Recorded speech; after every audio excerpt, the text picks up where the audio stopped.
Hi friends, in the last videos we covered very clearly about language fundamentals concept, operators and assignment, and then input and output statements also. Okay, by this time almost around 80 videos we completed, right? You are getting basic idea about Python, just a small programs. You are in the position to do that, sir. Sir, now the fourth topic what we have to start, flow control. What is that statement? What is the topic name, sir? Flow control is the topic what we have to discuss. Sir, it's a very common requirement. If I'm writing some 20 lines, 30 lines of the code, some students are going to ask, sir, can you please tell which line will be executed first, or what is the next line is going to execute? Can you please explain flow control? Flow, sir, a program flow, like they may ask. So at a runtime, in which order the statements will be executed is decided by flow control, sir. Remember this one. Can you please explain control flow, or in which order the statements will be executed at runtime is decided by flow control. Remember that. Suppose here we have if statement is there, sir. Assume some if statement is there. If this condition is the true, it will be executed, sir. Sir, else it will be executed. So if you have if statement, if else statement, either if part will be executed or else part will be executed, but not both. So if else statement is going to control our flow. Similarly, sir, I have for loop is there, sir. Assume that some code for loop is there. Sir, now a group of statements are going to be executed repeatedly, iteratively, like this, right? Suppose suddenly in the middle break statement is coming, sir. Now the control is come out of the for loop, like do you know which statements are going to affect our control flow? Those statements are by default considered as flow control statements. Clear for all of you, right? In Python, which control flow statements are there? We have to discuss. Just observe all control flow control statements divided into three categories, right? The first one, selection statements. What is the first category, sir? Selection statements. This is the first category, sir. Based on some condition, can you please select one option and execute? Suppose if else is there, two options are there, but at runtime, based on the condition, only one option is going to be executed, either if part or else part, like. Sir, here which statements are there? If statement we can discuss, or if else we can discuss. Next, if else we can discuss, or simply if elif also we can discuss. These things are selection statements. Among multiple options, one option will be selected and that option will be executed. Such type of statements are called selection statements. Of course, with the example, with the syntax, with the programs I will explain. There you people can get much clarity. Just I'm explaining the agenda for our flow control topic. So next and after that, one more. Sometimes a group of statements are required to execute iteratively. A group of statements are required to execute iteratively. Such type of statements are called iterative statements. Regarding iterative statements, right? Okay, not irritative. Okay, not irritative. Iterative statements. A group of statements are required to execute iteratively. Okay, those things are called iterative statements. Sir, which are iterative statements, right? For loop, next and after that while loop. These two are iterative statements what we have. Okay, like. Sir, next, sometimes do you know, I want to transfer control from one place to another place. Regarding the control should be transferred. Such type of statements are called transfer statements. Remember this one, sir. Those statements are called transfer statements. Okay, transfer statement. Which statements are transfer statements? Break, next continue, break, continue, next pass we have to discuss. Break and continue, these things are by default considered as transfer statements right. Okay, yeah, the part of our flow control topic, all these things we require to discuss in detail. Next, and after that, even we have to talk about pass and del.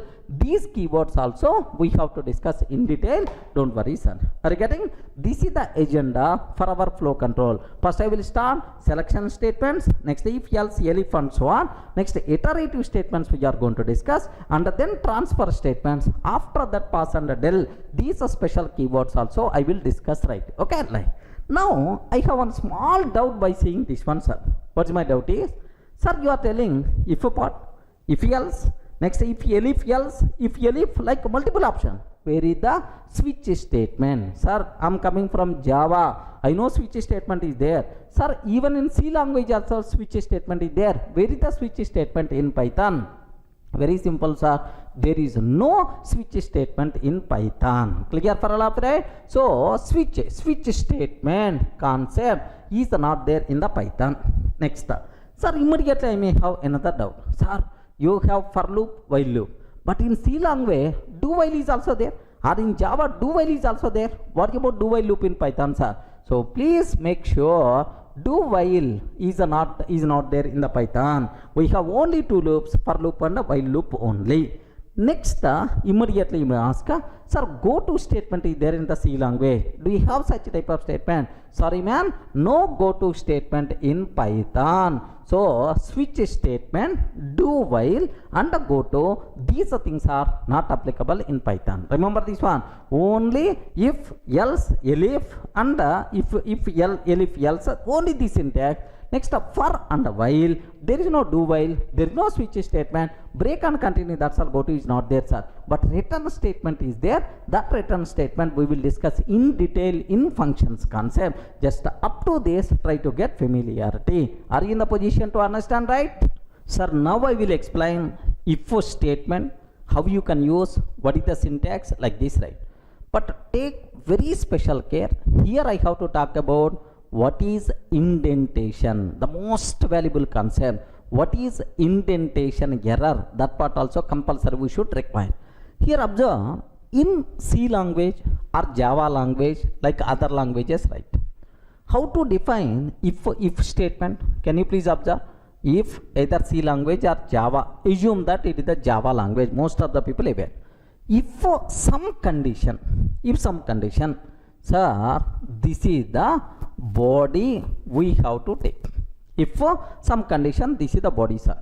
If this condition is satisfied, then this action we have to perform. Regarding, if this condition not satisfied, then it is not going to do. Now, if I can take any statement outside curly brace, it is not under if block. Correct or not? How you can decide, sir, this is within the if block? By using curly braces, we can define it is the if block.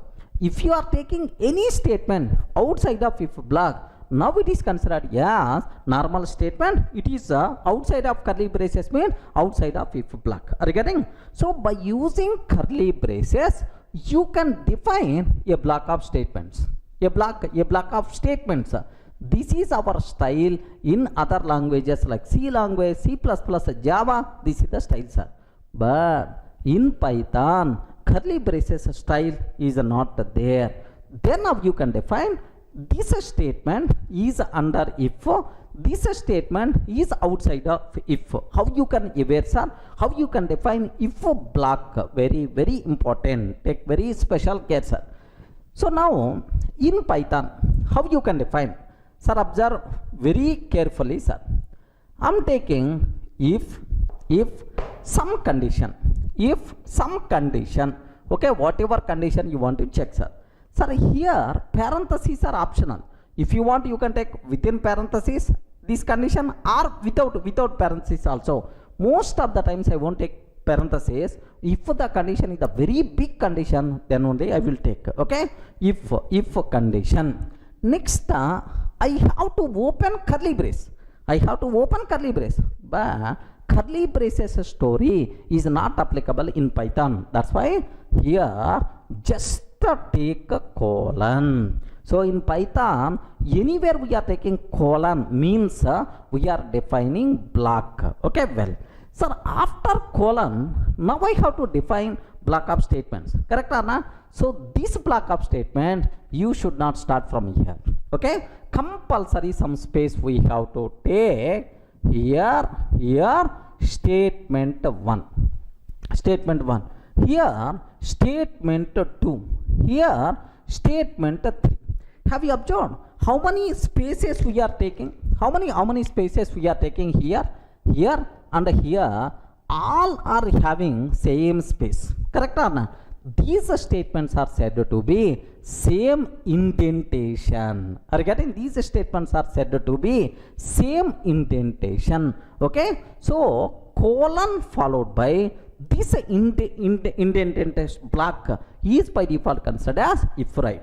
Now, can you please tell statement 3 is under if condition or not? Yes. Statement 2 under if condition. Statement 1 under if condition, right? Sir, now I want to write some statement which is not under if statement. It is after if block. I want to take one independent statement. Then you should not take here. Are you getting? If you are taking here with this indentation, it is also considered as under if. Now I am taking statement 4. Are you getting? Here the spaces here where this line started is the different. Okay, now only these statements are considered as under if condition. This statement having different indentation, that's why it is not under if block. Are you in the position to understand, right? So in Python, how you can define if block? Only 2 points, right? One is colon, second one is indentation. One is colon, second one with the indentation. That's all. These are the only things what you people should aware clearly, right? Okay, like by mistake, if you are not following indentation, then immediately you are going to get indentation error. Are you getting?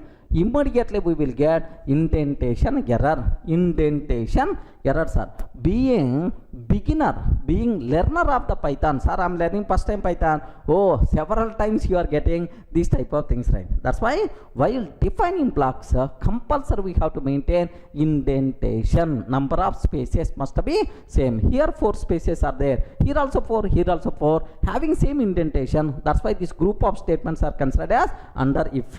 So now this statement not having any this indentation, so it is the independent. After if block, this one is going to execute. So take a bit very special care about indentation. Clear, right? Now let me go for have a look once. Here I am taking. So here I am taking.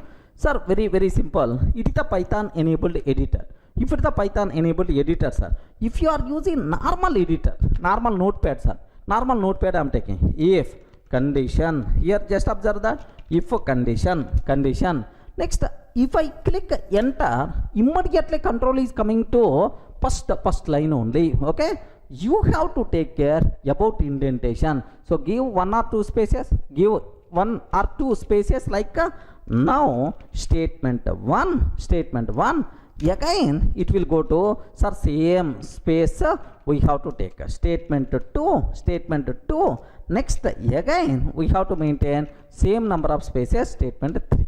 Okay, well, these are 3 statements considered as under if condition. Okay, like next statement 4 I want to write. Yes, this statement 4 is not under if statement. Remember this one, sir. But who is going to take care about this adding these spaces and so on? So we have to take care because it is the normal notepad which can't recognize our indentation, right? But it's the Python enabled editor, our edit plus Python enabled editor, sir. What here? Observe carefully. If condition colon, if condition colon.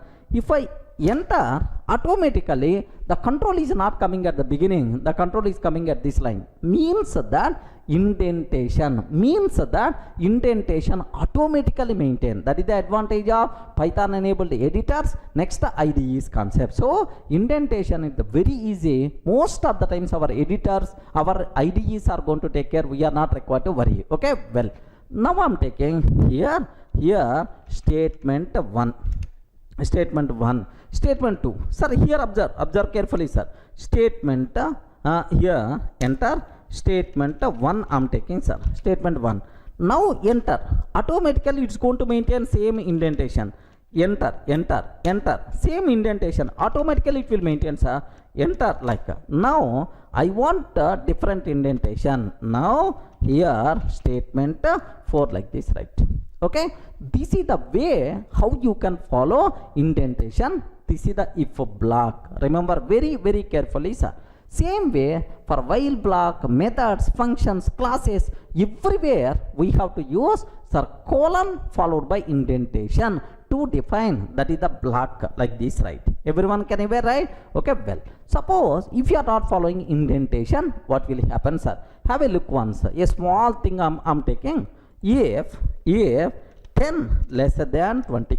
If 10 less than 20. Now what is my statement? Is print of 10 is lesser than 20 like this I'm taking, sir. Yes. Am I maintaining indentation or not? Yes, indentation is there. Okay. Now print of end of program. Print of end of program like this I'm taking, sir. So if this condition is satisfied, it is going to execute, sir. Next this one is the end of program, like perfect indentation is the clear, sir. Now let me execute this code. Have a look once. 10 is less than 20, end of program like this, right? By mistake I didn't follow indentation. Are you getting right? I didn't follow indentation directly, sir. This line is also starts from if. Where is the indented block? Okay, there should be block with indentation, but you didn't define indentation block. Immediately you are going to get indentation error. Observe carefully. Now have a look once. What answer by default we are going to get, sir? Indentation error expected an indented block. Okay, clear, right? So this is what you people should be aware about the indentation and the indentation block. Okay, well, sir, now let me go for a simple example. What is the syntax for if statement? So how can you please give an example? Like, sir, very simple. If this condition is satisfied, here parentheses are optional. If you want you can take, otherwise you can ignore. If this condition is satisfied, execute this statement. So if this condition not satisfied, then without executing this statement, can you please continue remaining statements? This type of syntax is by default considered as if condition, right? Okay, I will go for a small example so that you people can get much clarity.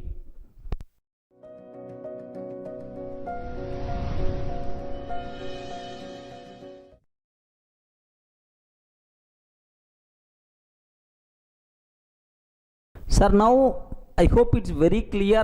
What about indentation? What about indentation error? As a beginner, sir, if you are just a beginner of learning Python, you may get irritation about indentation, right? But anyway, once you are habitized, it's a beautiful concept, man. Unnecessary curly braces taking and so on. Length of the code is going to increase. Complexity by default will be more. If you follow indentation, code seems to be very simple. Readability will be there. But beginning days, to habitize this indentation, you people may feel a bit difficult. But nothing is there. Beautiful concept when compared with other languages, right? Okay, well. Sir, now let me go for a simple example. How you can use if condition, right? Sir, read name from the keyboard, okay, by using input function. If the name is Durga, hello Durga, good evening, like I have to print. If the name is not Durga, don't print that. This is my requirement, right? Observe carefully. If sir, first I have to read the name from the keyboard. How you can read the name from the keyboard? Which function we require to use? Input function, right? Sir, name is equal to input of enter name like this I'm taking, sir. Enter name. Now if name is equal to Durga, if a name is equal to Durga, have you observed? Colon means block is going to start. Now different indentation I have to take care. Sir, print of hello Durga, Hello Durga, good evening. Hello Durga, good evening. Like this I'm taking, sir. Hello Durga, good evening. If a name double equal to Durga, print off hello Durga, good evening, like this. Sir, now I'm taking print off how are you? How are you? Okay, like I'm taking, sir. How are you? Like I'm taking like this, right? Now take a bit very special care about this terminology. If this condition is the true, then this statement will be executed, because if a block contain only one statement, this is the statement, sir. Do you know this statement, is it under if block or outside of if block? Respond. Is this statement under if block or outside of if block? Outside of if block. How you can conclude it is the outside of if block, sir? Because it is not having same indentation. Here it is having different indentation. After if, now this statement is going to start. Now if the name is Durga, if I entered name is equal to Durga, or I entered name as Durga, sir. If a name is Durga, can you please tell what is the output we are going to get? Yes, friend, name is equal to Durga. This condition satisfied. Now this one is going to execute. Hello Durga, good evening. Hello Durga, good evening, like. Next, after that, remaining statements will be continued as usual. That's why, how are you? Are you getting? How are you? Like you are going to get this is the output, sir. If you enter Durga. Suppose if I entered name, my friend name Sunny. Okay, not Durga, sir. Sunny I entered. If I entered Sunny, what the answer? Can you please tell? Name is the Sunny. If a name is equal to Durga, sorry, this condition fails. Double equal operator is always meant for content comparison. Sunny and Durga both are not same. If this condition fails, if a block is not going to execute, what is the answer? Only remaining. Without executing this one, remaining statements will be continued. Here, how are you? Are you getting? How are you? Like it is the answer we are going to get. So if the name is Durga, two print statements are going to execute, sir. If the name is Sunny, if a block won't execute, only this print statement is going to execute. That's why how are you, like. Clear, right? Let me execute this code so that you people can feel more comfortable. Have a look once. Here see this one. Read the name. Name is equal to input of enter name. And string type only, right? If a name double equal to Durga, colon, if a block started under indentation, right? Now print of hello Durga, good evening. Hello Durga, good evening. Like this I'm taking. After that, sir, print of how are you? Like this I'm taking, sir. How are you? Like I'm taking. That's all. Sir, now if you enter name as the Durga,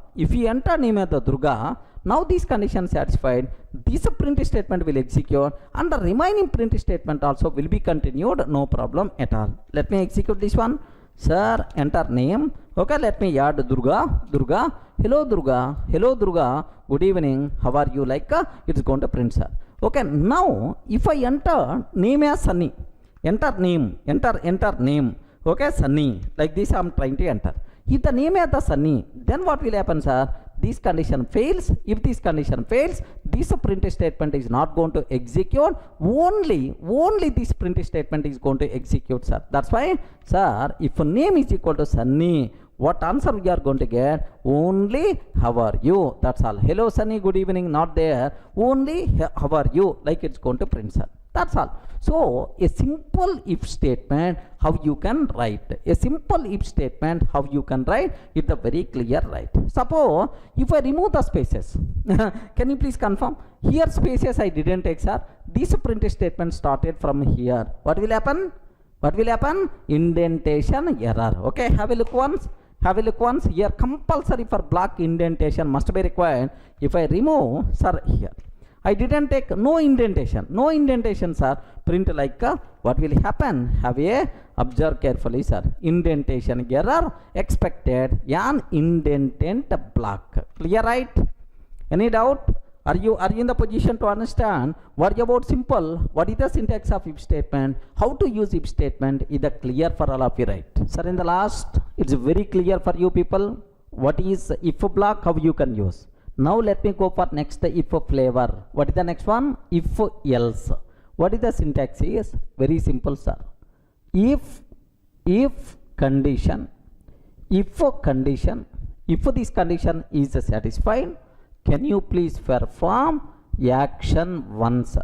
If this condition is satisfied, can you please perform action 1? It may single statement or multiple statement. Else, sir. Else, again colon. This is the else block. This is the if block. Else colon. Sir, action 2 we have to do. Sir, take very special care, sir. So, if a condition, if this condition is satisfied, action 1 will be performed. If this condition fails, action 2 will be performed. Remember else. Else means if this condition fails, then action 2 will be performed, sir. Sir, can you please give an example for this? Very simple, sir. What I will try to do is read some name from the keyboard. Okay, enter name Durga. If the name is Durga, print hello Durga, good evening. If the name is not Durga, hello guest, good evening. Are you getting hello guest, good evening like this? My requirement, right? So first read the name. Name is equal to input of, name is equal to input of, enter name. Enter name, sir. If name is equal to Durga. If a name is equal to Durga, sir. If the name is the Durga, print hello Durga, good evening. Hello Durga, good evening. Like this I am taking, sir. Hello Durga, good evening. Else, have you observed, right? Else colon, print of, hello, sir, hello guest, good evening. Hello guest, good evening like this. Okay, by system can recognize only Durga. If it is not Durga, then hello guest. Okay, like now, sir, print of, how are you? Okay, how are you? Like this I am asking, sir. Okay, like now take very special care for the thing, sir. Suppose if I enter name as Durga. If I enter name as Durga as the name, sir. What is the output by default we are going to get? Can you please confirm? Sir, name is equal to Durga matched. If the name is equal to Durga matched, this one is going to execute. Hello Durga, good evening. Hello Durga, good evening. Like this. After this, else is not going to execute. Either if part or else part. If already executed, else is not going to execute. Remaining statement, how are you? Like this we are going to get. Are you getting? How are you? Like we are going to get. That's all. Suppose if I enter name as Sunny. Like this I entered, sir. If I enter name as Sunny like this, right? Now can you please tell what is the output we are going to get? Name is equal to Durga? No, sir, not satisfied. If not satisfied, print this if block is not going to execute, else block will be executed. Now, else, sir, here, hello, guest, good evening. Hello, guest, good evening. Like this, good evening. And then, how are you? Hello, guest, good evening. And then, how are you? Like this, right? Perfect. So, if condition is satisfied, execute if part. Sir, condition fails, execute else part. This syntax is nothing but what? If else. Okay, let me execute this code, sir. Observe carefully. Here, have a look once, sir. Almost this code is already there with me. Okay, reading name. If name is equal to Durga, hello Durga, good evening. Else block again, colon, print. Here, print hello guest, good evening. Hello guest, good evening. Like this I am taking, sir. That's all. So if I entered Durga, Durga, now this print statement is going to execute because this condition is satisfied, and then remaining statement will execute, but the else part is not going to execute. Remember that. Have a look once. What is the answer we are going to get, sir? Enter name Durga. Durga. Hello Durga. Good evening. How are you? Like these two statements are getting, sir. Suppose if I enter the name as Sunny. If I enter name as Sunny like this, right? So this condition fails. If this condition fails, else part will be executed. If this condition fails, else part will be executed. And then how are you? Hello guest, good evening. How are you? Like it's going to come, sir. Okay. Now, hello guest, good evening. How are you? Like we are going to get. So I hope terminology is very clear about what is if else syntax. Sir, how you can use this syntax with an example? Any explanation is required? Clear, right? Sir, up to this it is very clear how to use if statement, how you can use if else. Now the next if else flavor is if elif else. Elif means what? Else if. If elif else, how to use this syntax I will show, sir. Very simple. If condition 1, assume that condition 1 I am checking. If this condition is satisfied, can you please perform action 1? Action 1. Sir, now elif means else if. Don't write else if. Elif condition 2. Elif condition 2. Can you please perform action 2, sir? Action 2. Next, elif condition 3. Elif condition 3. Condition 3. Can you please perform action 3? Like any number of elif you can take, any number of conditions you can take. At last, else, if no condition is satisfied, then can you please perform default action? Can you please perform default action? Like this is the statement, this is the syntax for if elif else. Remember, if condition 1 is satisfied, action 1 will be executed. If condition 2 satisfied, action 2 will be executed, sir. Like so among these, which condition is satisfied, only the corresponding action will be performed. If no condition is satisfied, then automatically default action will be performed, sir. So if condition 1 not satisfied, then only control will comes to condition 2. Remember this one, sir. Both conditions are satisfied, no chance at all. If it is not satisfied, then only condition 2. If both 1 and 2 not satisfied, then only condition 3. If no condition satisfied, then only else part is going to execute, sir. Let me go for a simple example how you can use.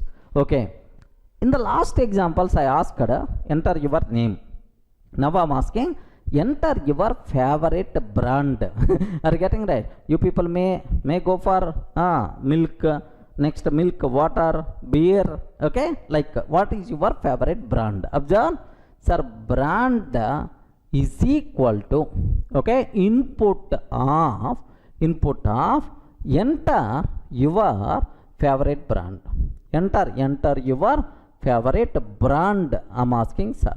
Okay, well, if brand is equal to KF means Kingfisher, sir. Kingfisher. If brand is the KF, now print of it is children's brand. Are you getting? It is children's brand. Okay, children's kids brand, right? Sir, elif. If it is not KF, okay, elif brand is equal to KO, knockout, sir. KO, knockout. Now print of it is too light. Are you getting? It is too light. Okay, KO is the too light.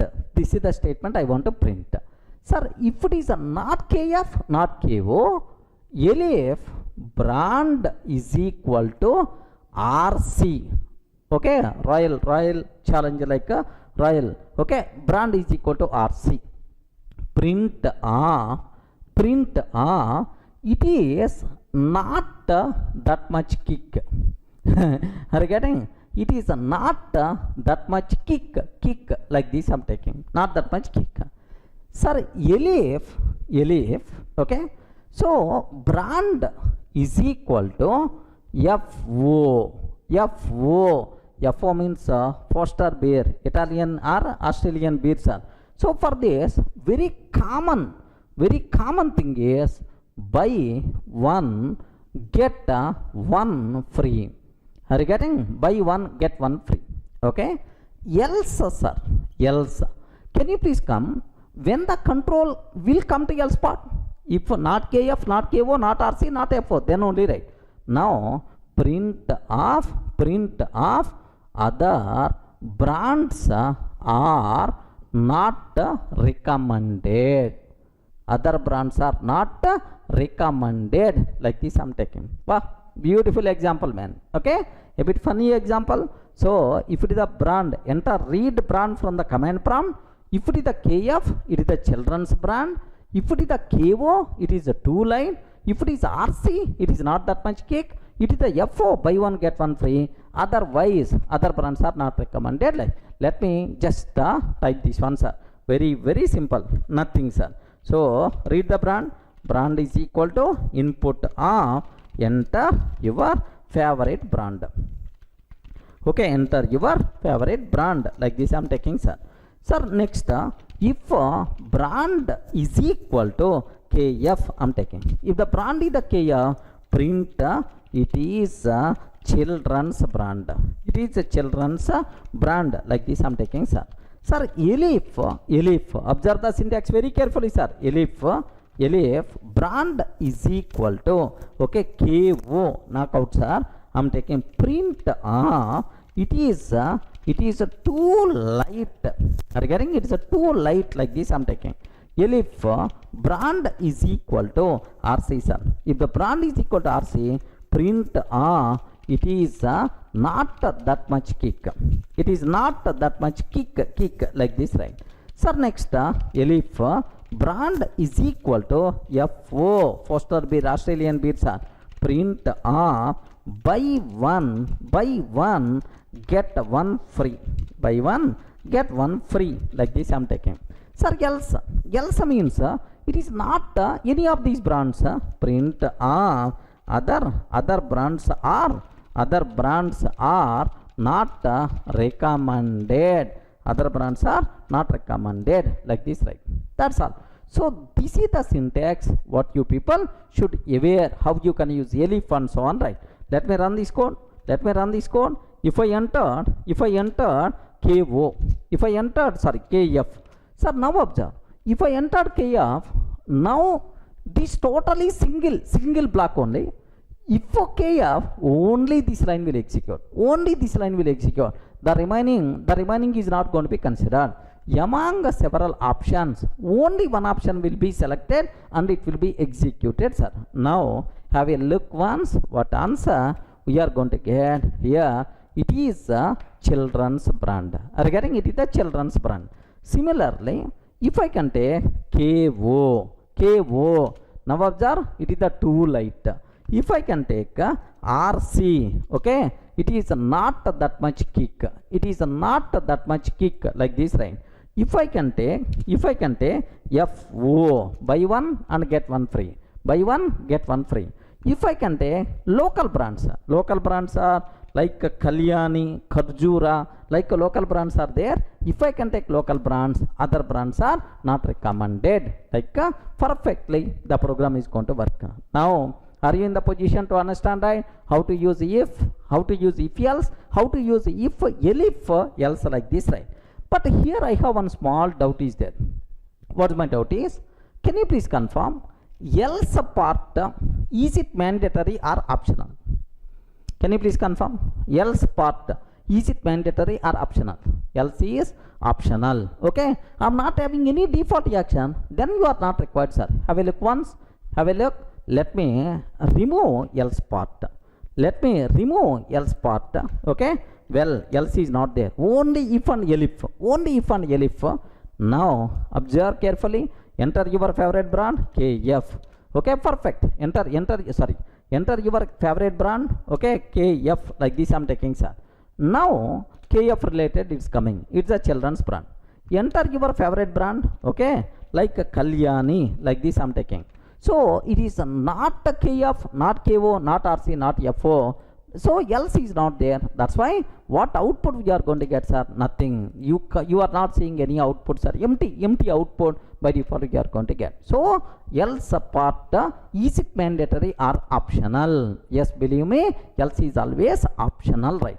So because of this, what are various styles of using if, else, elif syntaxes, right? Sir, observe first one, only if statement you can use, no problem. If condition, if that condition is satisfied, execute. If that condition not satisfied, then nothing will be there, sir. Second, only if else syntax you can use, no problem at all, sir. Third one, if elif else we can use, if elif else. Next, fourth one, sir, if elif it is also possible to use. So if elif else, these are the 4 styles happily you can use. Remember this one, sir. Up to this, any doubt about this one? Next, one more very important point, switch statement concept is not available in the Python. Only selection statements, means these are the only selection statements what we have. Clear, right?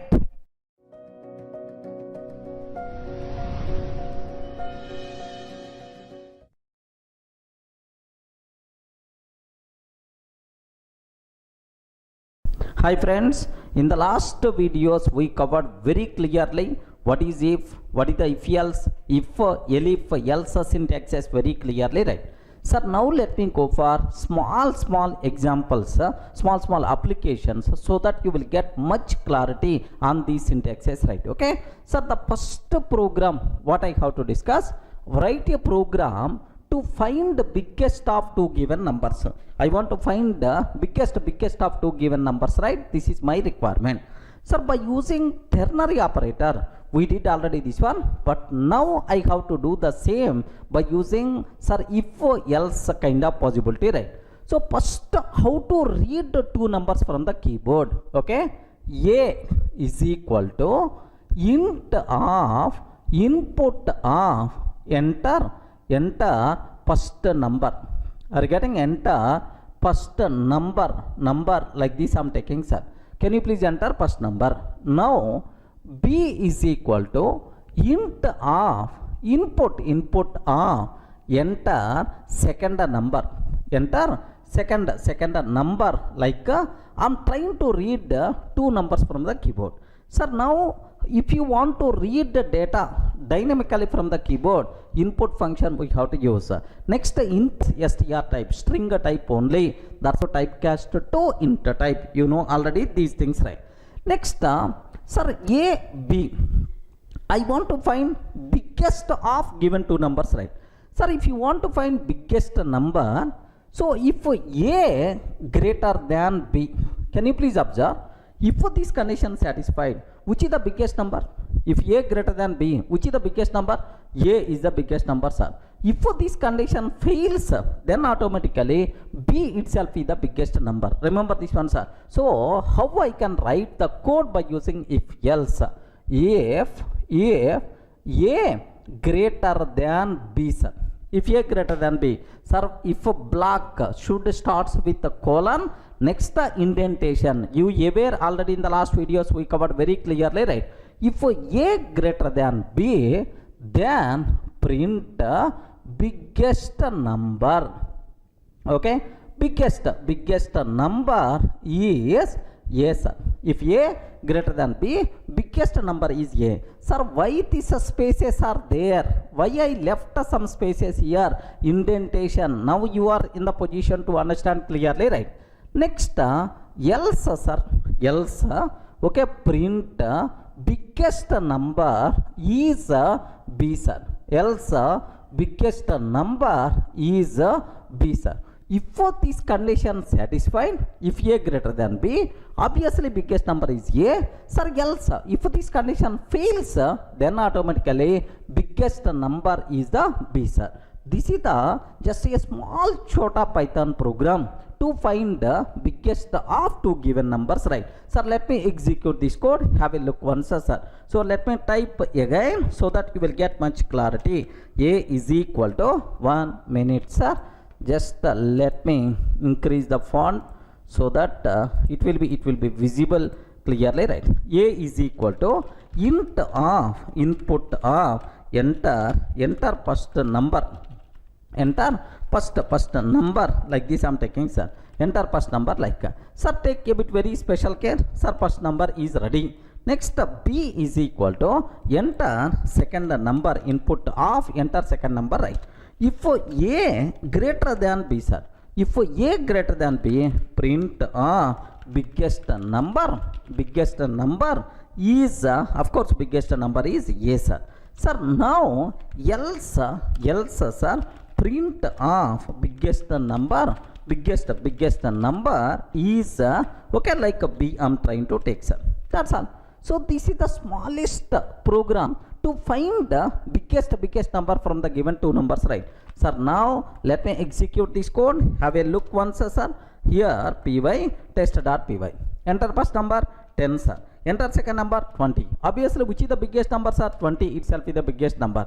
Again, enter first number 100, sir. Enter second number, sir, just 3 I'm taking, sir. Then obviously biggest number is 100 we are going to get, sir. That's all. A simple example to identify biggest of given two numbers is this one, sir. Suppose sometimes I may ask, sir, I don't want biggest number, I want a small number, smallest number. Among these two, which is the small number I want to evaluate, sir? Then what is the way? Very, very simple. Sir, instead of checking greater than symbol, greater than, now let me take a less than symbol. If I use a less than symbol, if A less than B, then A is the small number.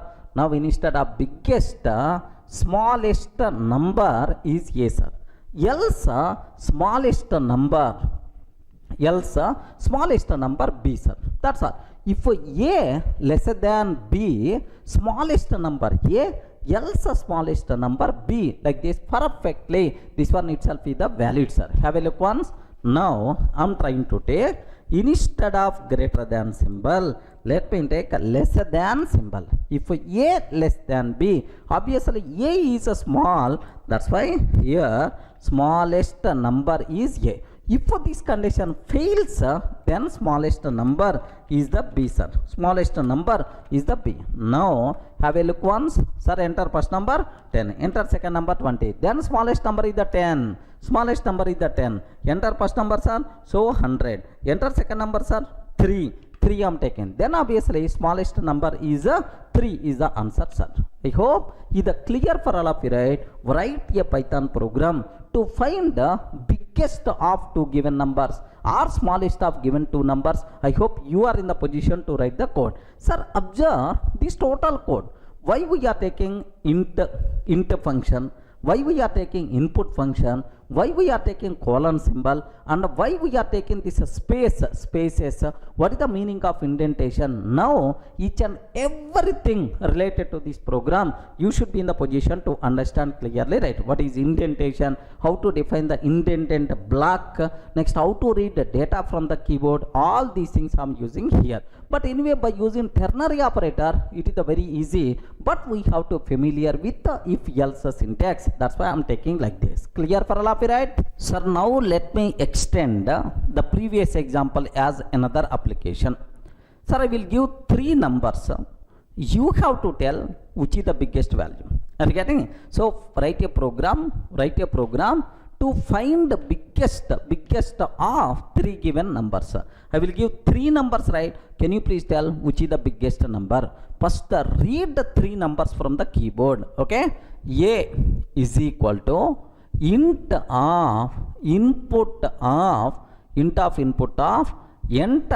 first number. Are you getting? Enter first number, like this I'm taking, sir. This is the first number. Next, B is equal to int of input of enter second number. Enter second number, like I'm taking, sir. Now first number, second number, same int of input of enter third number. Okay, now three numbers happily we are reading from the keyboard.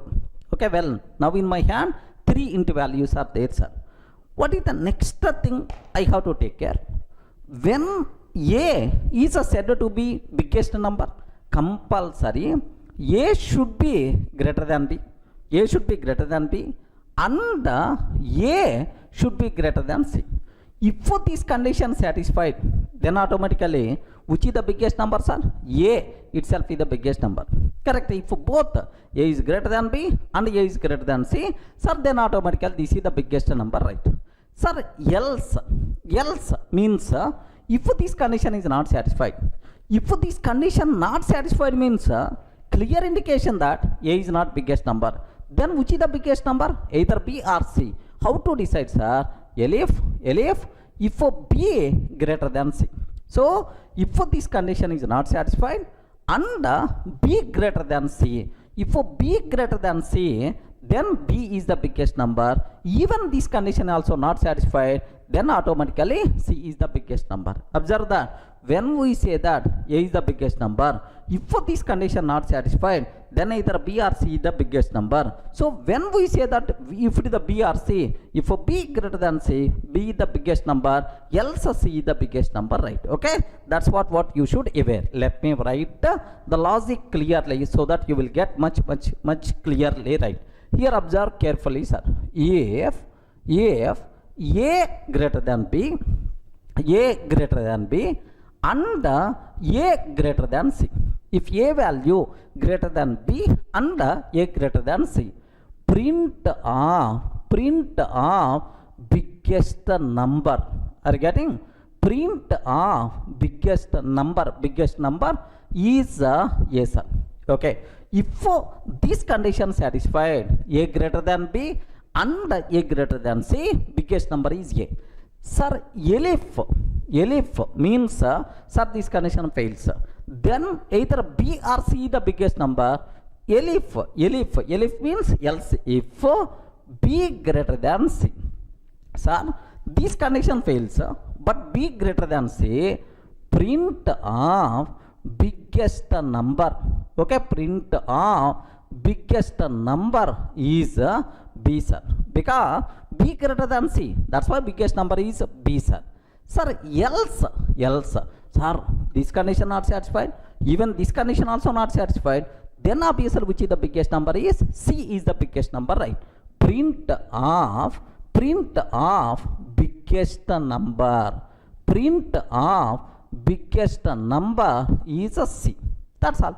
So this is the small Python program to find the biggest of given three numbers. Observe carefully, sir. Let me execute this code. First, let me write here the same code, sir. Already previous example is there to find biggest of two given numbers.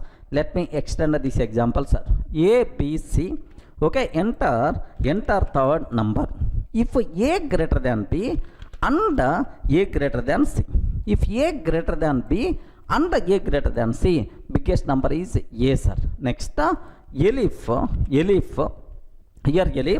b greater than c, biggest number, b greater than c, biggest number is b, sir.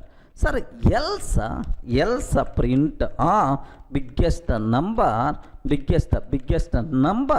is c is the biggest number. That's all. Sir, now take very special care about this terminology, sir. If this condition is satisfied, a is the biggest number. If this condition not satisfied, but b greater than c, then obviously b is the biggest number. Even this condition also not satisfied, then obviously c is the biggest number, right? Okay, like now have a look once. Enter first number 10, sir. Enter second number 20. Enter third number 30. Obviously biggest number is 30. 30 is the biggest number, sir. Now let me give the reverse. Enter first number 300. Enter second number 200. Enter third number 100. Like now the biggest number is 300. Like perfectly it's going to work, sir.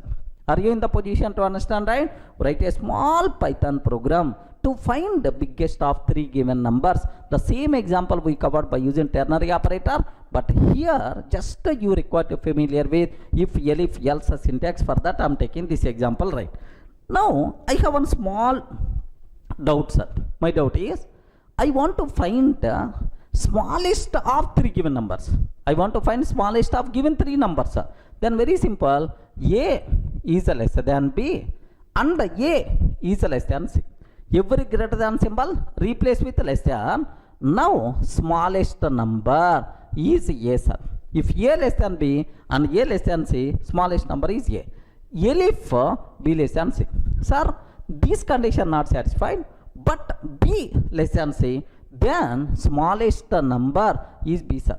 B. Sir, else smallest number is the C. That's all. Just interchange greater than symbol replace with less than symbol. Now this program will become find the smallest of given three numbers, right? Have a look once here. What I'm trying to take is, let me replace A less than B and A less than C, sir. So if this condition satisfied, if A less than B and A less than C, smallest number is A. That's why here smallest number is A. So if this condition fails, then automatically A is not small number, then either B or C is the small number, then B less than C. So if B less than C, then smallest number is B, sir. Okay, smallest number is the B, else smallest number is the C, sir. That's all. This is the simple example what you people should aware. Okay, happily the code compiles fine, sir. Here just observe, I mean here enter first number 10, enter second number 20, enter third number 30. What the answer we are going to get? Smallest number is the 10. Sir, let me use a reverse. Sir, first number 300, second number 200, third number 100, then smallest number is 100, like this, right? So perfectly it's going to work, sir. So find the smallest number, find biggest number by using if else syntaxes. Is it clear for all of you, right? Any explanation is required? Sir, now I hope it's very clear. Sir, the last two programs, right? Now let me go for one more example. Write a program to check whether the given number is in between 1 and 100 or not. This is about my requirement, right? Write a program to check whether the given number is in between 1 and 100 or not. What is the way, sir? Okay, very simple. Read the number from the keyboard. N is equal to int of input of enter any number. Enter any number, like this I'm taking, sir. Can you please enter some number like.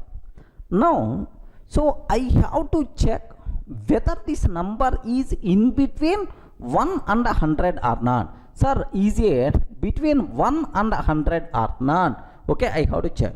If it is within this range, then simple, sir. It is in between 1 and 100 only, like I have to take.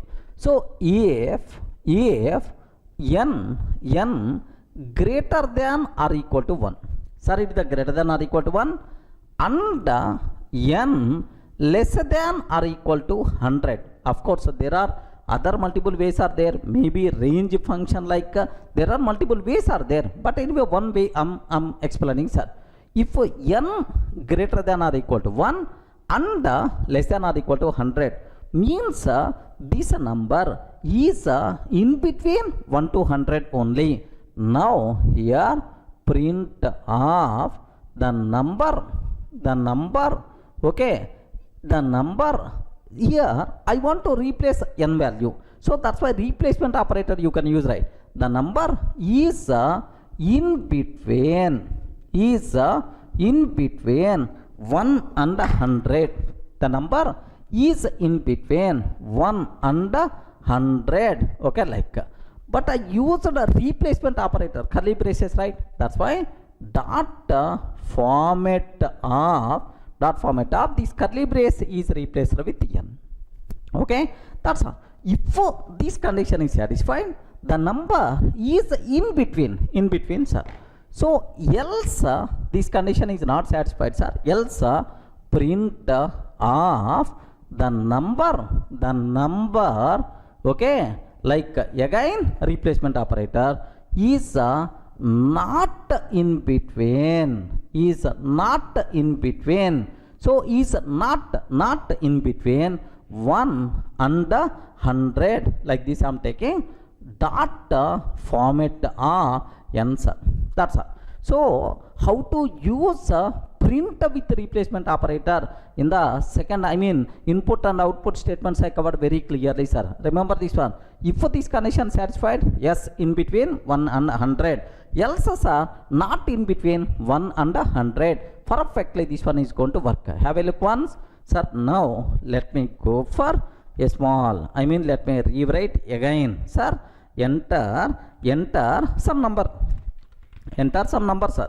If, what is the condition I have to take? If n greater than or equal to 1 and n less than or equal to 100, like print the number is in between, the number is in between 1 and 100, okay, dot format of n value, right? Okay, that's all. Sir, now have a look once. Else I'm taking, else, sir, print the number is not in between, like this I'm taking, sir. That's all. A simple example, sir.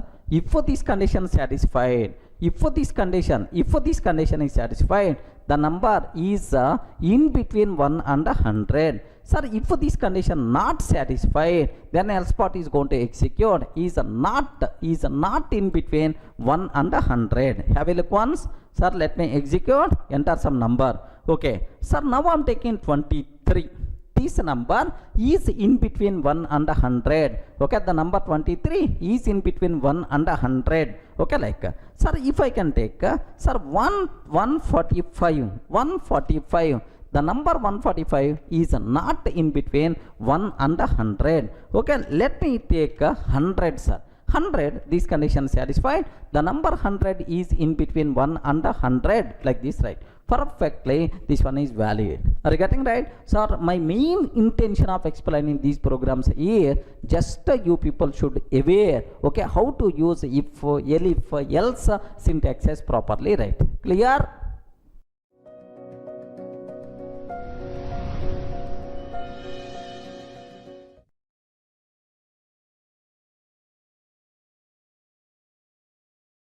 Sir, now let me go for one more example related to if else.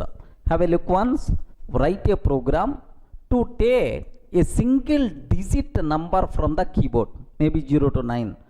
Read, enter some number from 0 to 9 and print its value in English word. What it means is, if I enter 0, sir, now I want output 0. If I entered 1, now the output I want 1. If I entered 9, then the output is 9 I want to take, sir. Sir, this is about my requirement. How you can write the code for that? Very simple, sir. Very, very simple. Here just have a look once. Sir, n is equal to int of enter any digit from 0 to 9. Enter any digit from 0 to 9. Okay, like I'm taking, sir. So can you please enter any digit from 0 to 9? Now, sir, here just observe, if n is equal to 0, if n is equal to 0, what I have to print, sir? Print 0, like this I have to print. Print 0 like this we have to take. Sir, elif n is equal to 1. Elif n is equal to 1, print of 1 I have to take. Elif n is equal to 1, print of 1. Sir, again elif n is equal to 2, print of 2, sir. Print of 2. Like, sir, now you have to go like this until elif is equal to 9. Elif n is equal to 9, print 9, sir. Regarding print of 9 like this we can take. Sir, at last else. Sir, it is not 0 to 9. It is not 0 to 9. Please enter. Okay, here I want to take print statement. Please enter a digit from 0 to 9 only. Please enter a digit from 0 to 9 only. Like this I have to print, sir. Yeah, beautiful example. If n is equal to 0, print 0. If n is equal to 1, print 1. If n is equal to 2, print 2. Sir, like this. If n is equal to 9, print 9. Else print, please enter. So, from 0 to 9, happily the corresponding word you are going to get. Else, sir, it is not 0 to 9. Please enter a digit from 0 to 9 only. This is about my requirement, right? How you can write the code for that? Very, very simple. Of course, this is, let me execute this code, sir. Here my requirement is enter a digit from 0 to 9. Enter a digit from 0 to 9. 9 I'm taking, sir. Assume that this is the number. Now if n is equal to 0, can you please tell what I have to print? Print of 0 I require to print, sir. Sir, now if n is equal to 1, if n is equal to 1, print of, I have to print 1, sir. Regarding elif, sir, now this thing should be continued until how many times, right? Okay, 9 times. Regarding just let me copy paste like multiple times, sir. Don't worry, sir, I will change these values, right? Okay, here this is n1, next 2, sir. Now, sir, you have to take 2. Next n is equal to 3, sir. Then automatically we require to take 3. If n is equal to 4, then you have to take 4. If n is equal to 5, then, sir, we require to go for 5. If n is equal to 6, then obviously we require to go for, sir, 6. Okay, like n is equal to 7, then, sir, we have to go for 7. Next, n is equal to 8, we have to go for 8. Okay, next one more thing must be required. If n is equal to 9, okay, 9 like this we have to take. And then at last else, sir, print please enter a digit from 0 to 9 only. Like this I'm taking, sir. That's all. Beautiful example, sir. If elif like how you can use these type of requirements in other languages. We have switch statement is there. If you go for Java based or C language, switch statement is there, case 1, case 2, case 3, but in Python we are not having any switch statement. That's why, so if elif only we require to use. But anyway, another version I will explain. There you people can easily, we are not required to write this much code. That part I will take care, don't worry, sir. Have a look once. Here I am taking a simple example, sir. Here observe, sir. Now enter a digit from 0 to 9. 7 I am taking, sir. So 7, perfect. Now, sir, if I can take, sir, 9 I am taking. Yes, 9 we are getting. If I can take 0, sir.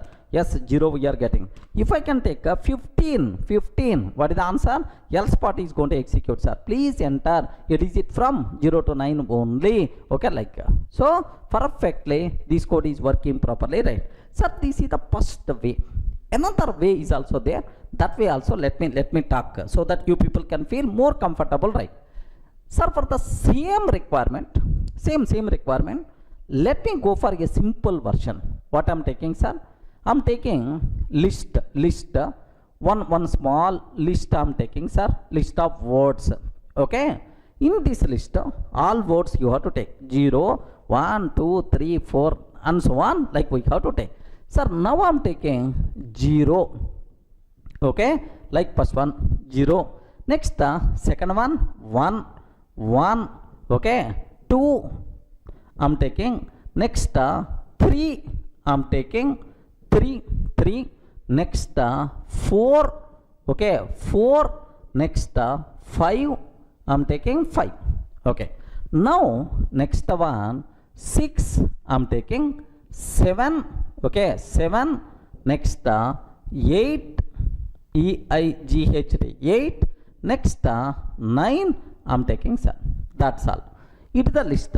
In this list, how many values are there? 10 values are there. All are strings. A list of 10 strings, right? Which element present at 0 index? 0, sir. Which element present at 1 index? 1. Which element present at second index? 2, sir. Okay, now observe. So now what I have to do is, sir, n is equal to input of okay. Now enter a digit from 0 to 9. Enter a digit from 0 to 9. Now I got, sir, now very simple, print of, sir, it is the list, right? It is the list of the corresponding index. Suppose you entered 0, then what output I have to get? 0. That 0 is available in this list at 0th index. Are you getting? That's why. So simple list of n, sir. Are you getting? List of n. If you entered 0, then list of 0 means 0 is the output we are going to get, sir. If you entered 7, list of 7 at a 7 index, which one is there, sir? 7 is there, happily it's going to get. We are not required to write, oh, those many if else, if elf and so on. Happily this is the simple code, sir. If I use list concept, right? Have a look once. Now let me remove this total code. Let me remove this one. What I want to take, sir? Sir, list is equal to, sir, it can be any variable name you can use. L you can take, or otherwise words you can take, like any name you can use, right? Okay. Now can you please confirm? 0 is the first one. Next 1. Okay. 2. Next, and after that here 3 I'm taking. Next 4. Okay. 4 I'm taking 4. Next here 5. Okay. Next here 6 I'm taking. Next simple, sir, 7 I'm trying to take 7. Next 8 I'm trying to take 8 here, just 8 I'm taking. Next 9 I'm taking. That's all, sir. This is my list. Have you observed? 0, 1, 2, 3, 4, 5, 6, 7, 8, 9, like this I'm getting, sir. Sir, now my requirement is, sir, here enter a digit from 0 to 9. Print here, just I'm trying to take print, sir, these words of that n. If you entered 0, now in these words at a 0th index, which one is there? 0 is there, sir. At a 1th index, which one is there? 1 is there, like this, right? Now have a look once, sir. Enter a digit, sir, 8 I'm taking. Then obviously 8.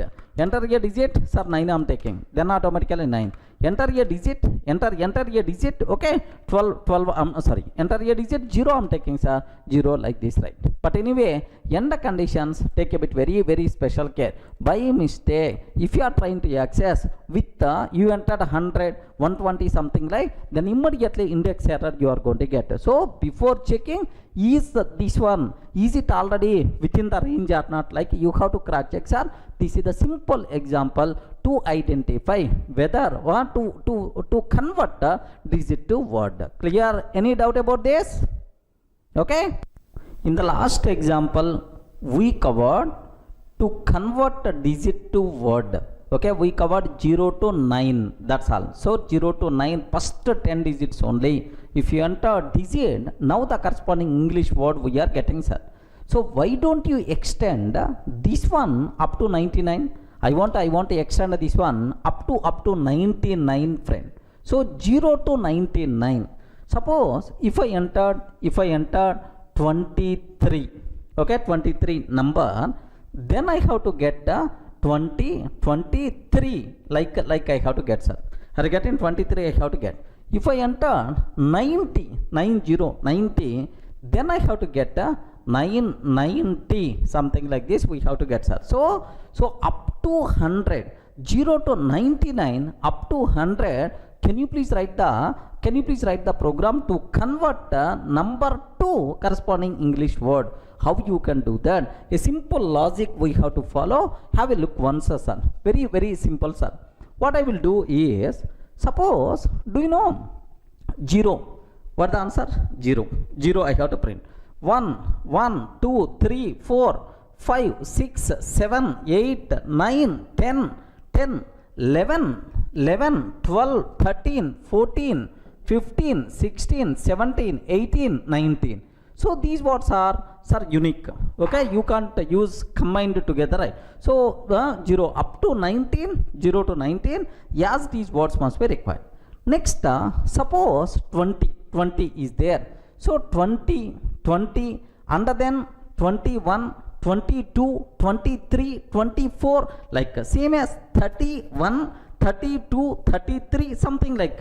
So what I have to do is, first if I provided, assume that 36 numbers are. In this number, n is equal to 36 is there. So now, how many tens are there? 3 tens are there, correct, right? How you can get number of tens? Okay, very simple, sir. n floor division 10.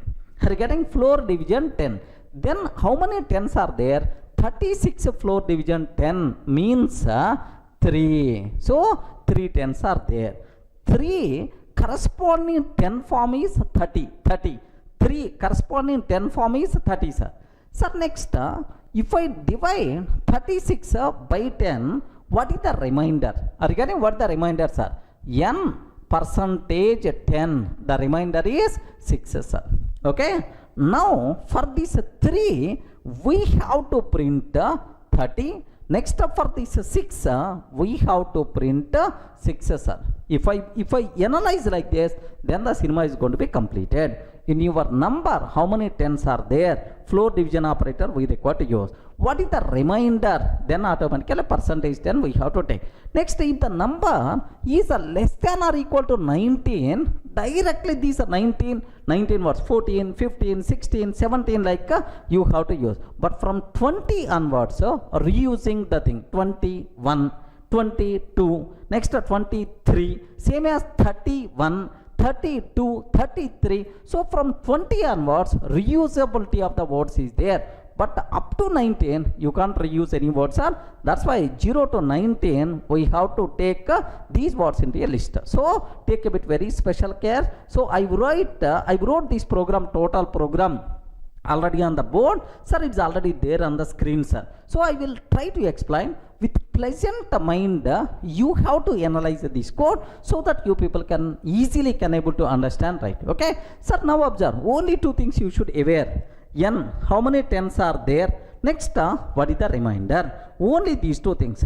If you want to know number of tens, then we have to take care. Then we require to take care about floor division operator. Next, if you want to know remainder, then we have to take percentage operator, right? But first, until first 19, so the words are unique. From 20 onwards, reusing the words are there. 21, 31, 25, 35, 45, reusing the words are there, sir. Now what is the code? Observe very carefully, sir. So words up to 19. Words up to 19. Now observe. First empty I took, sir. I didn't take 0. What the reason for that? What the reason for that is? So very simple. If I entered 40, then how many tens are there? The number of tens is 4. Remainder is what? 0. Then what I have to print? Just you require to print 40, that's all. You can't print 40 0 like. Are you getting? Just 40 we require to take. Sir, you can't take 40 0 like. That is a small thing is there. That's why assume. Sir, first one empty, sir, empty.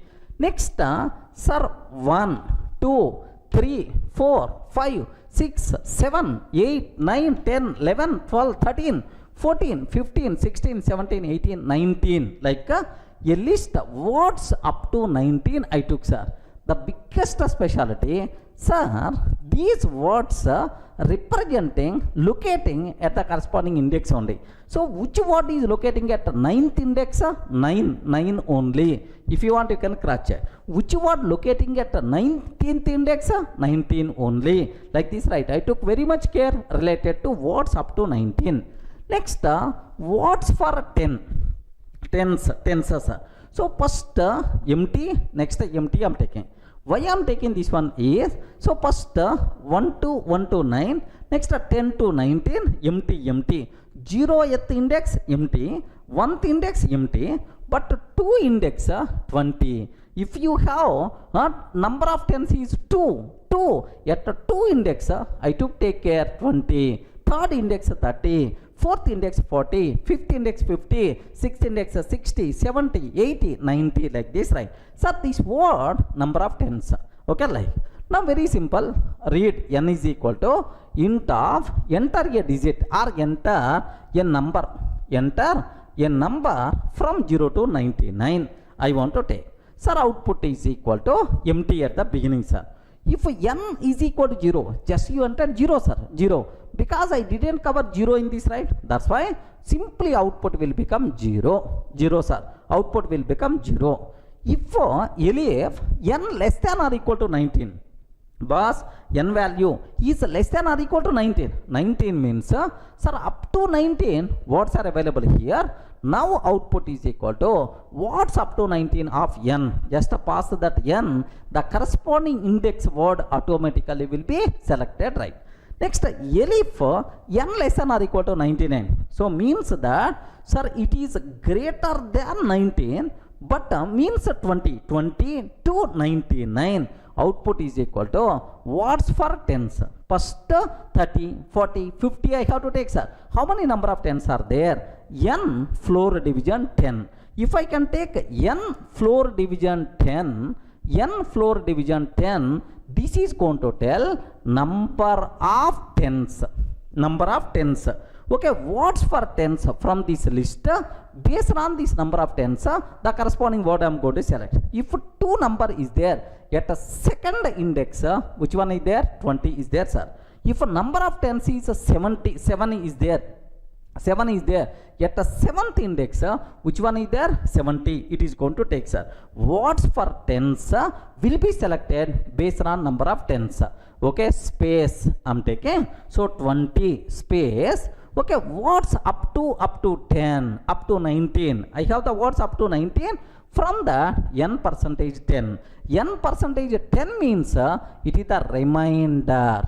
Okay, remainder. So 57 is there. Assume that 57 is there. 50 will be selected from here. 7 will be selected from here. Like, sir, with pleasant mind you can analyze. You will get, sir. Sir, else.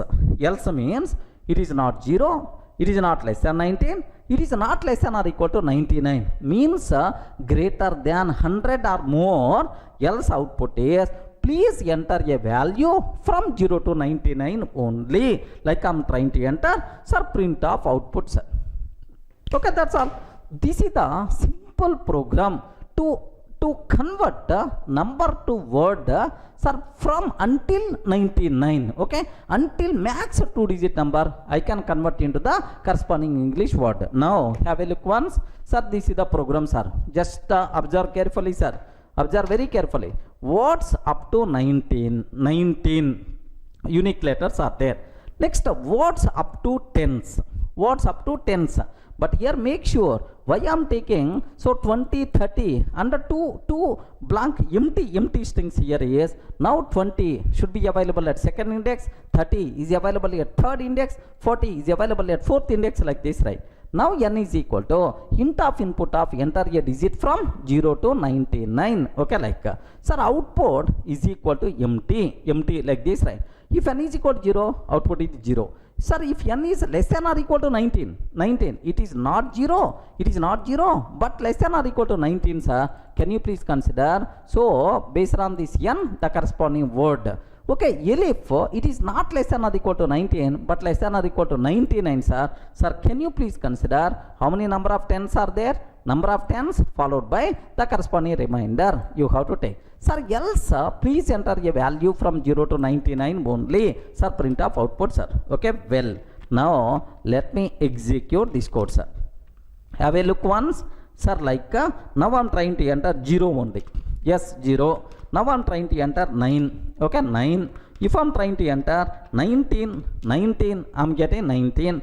If I'm trying to enter 25, yes, 25 we are going to get. If I'm trying to enter 56, yes, 56 we are getting. If I'm trying to enter, sir, just observe 40, just 40, that's all we have to get. 40. Now I'm trying to enter 90, just 90 we are getting perfect. If I'm trying to enter 123, then please enter a value from 0 to 99 only. Yeah, beautiful example, sir. You people should have clear clarity about this terminology. Are you in the position to understand, right? So if you can understand this, why don't you extend up to 999? Up to 999, very simple. Number of hundreds must be required. Our requirement is number of hundreds. If you want a number of hundreds, n floor division 100 we require to take. N floor division 100 we require to take. Number of hundreds, number of tens, next in the remaining number of tens, next in the remaining digits, like you can try, happily you can get that, sir. Okay, so please consider this one as assignment, so that you people can get much clarity, right? Sir, I have one program already there.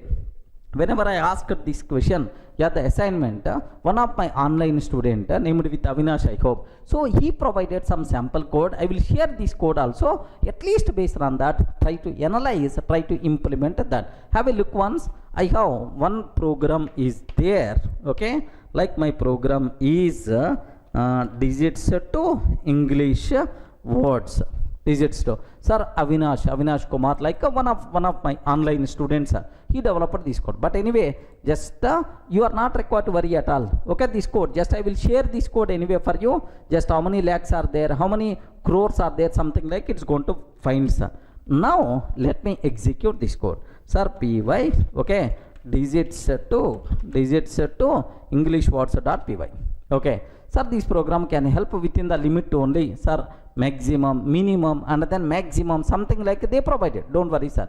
Sir, now 456 I'm taking. What the answer we are getting? Can you please have a look once? 456. 456 like this I'm taking, sir. Now if I can take, sir, 2, 3, 4, 5, 6, 23,456 I have to get. Can you please have a look once? 23,456 we are going to get. That's all. Perfectly it's working, sir. So anyway, I will share this code also for you people. Just download this code, analyze this code. Based on that, happily you can practice if you are very much interested. Sir, if you don't want to take the risk, no problem at all. This knowledge is more enough related to this range. Clear for all of you, right?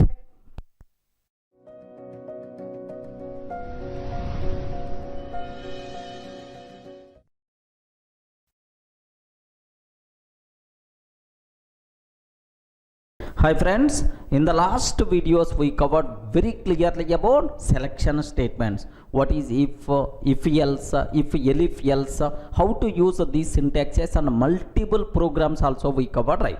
So now the next thing what I have to discuss, iterative statements. Are you getting what is this one, sir? Iterative statements, not irritative statements. Okay, iterative. Can you please spell out what is the meaning of iterative? The name itself indicates iterative. Iterative means repetitive. Multiple times I want to execute. If you want to execute a group of statements multiple times, suppose execute this print statement 10 times, or execute this block of code 20 times, like if you want to execute a group of statements multiple times, then we require to go for iterative statements, right? Okay, repetitive, multiple times I want to execute. Next, Python supports two types of iterative statements. What is the first one, sir? For loop. The first one for loop. Second one, sir, while statement, for statement, or simply we can use the word for loop, and the second loop is called while loop. These two are iterative statements available inside Python, sir. Sir, the people who are coming from other languages like C language or C++ or Java, the people may ask, sir, what is about do while? What is about do while? So this do while, such a type of concept not applicable or not available in Python. We have only two types of loops. What is the first one, sir? For loop, and second one while loop, right? So now let me discuss what is for loop. What is the syntax? how you can use this for loop, okay, how you can use multiple examples I want to discuss, right? Let me start our journey with the for loop concept. Okay, well sir, when we should go for loop, okay, here there is one small difference is there. If any person coming from C language or C++ or Java, so the for loop which is available in other languages and the for loop available in Python, both are not same, both are completely different, sir.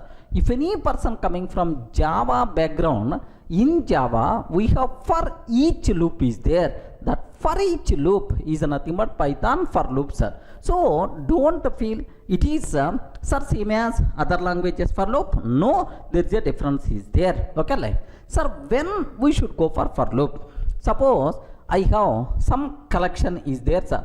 Maybe it is a list, or maybe it is a set, it is a tuple, or dict like, or otherwise string. Maybe it is the string, or otherwise range. Assume that I have a collection or a sequence is there, sir. For every element present in the collection or sequence, if you want to perform certain activity, for every element present in the given sequence, if you want to perform any activity, then we require to go for loop, sir. Sir, what it means? Can you explain with an example like, sir, very simple. If I can take for each x, for each element x, in yes, you can take any sequence, you can take any sequence. For every element present inside this sequence, it is a just I'm using a local variable, sir. This variable is going to represent the element present inside this sequence, right? For every element x in this sequence, sir, this sequence can be any of these, no problem at all. It may be list or set or tuple or dict or string or range. Can you please perform certain activity? Okay, I want to do certain activity we require to do, sir. Okay, so for every element x present in this sequence, so can you please do certain activity? This is the syntax. Sir, can you please tell how many times this activity will be performed? Multiple times based on number of elements present in this sequence. Regarding it may be sequence or collection or range function, like whatever, how many elements are there in this, those many number of times this activity will be performed, sir. So this is the syntax for loop in Python, sir. So when we should go for loop, if you want to perform any activity for every element present in the given sequence, then we have to do, sir, then we should go for what? For loop, sir. Okay, very simple example. Let me go for that. I have one string is there, sir. Assume that my string is s is equal to, okay, Sunny Leone is there, sir. Okay, s is equal to Sunny Leone, some string is there. Now, sir, I want to print every character present in this string. I want to print every character present in this string. This is about my requirement, right? Now, observe, for each x in s. S can be string also, right? It can be string also. For every element present in this string, okay? Now, print of that x value, print of that x value, like simplest example, sir. For each element x in s, print of x value, like. So, first time x means s, sir. Next time x means u, sir.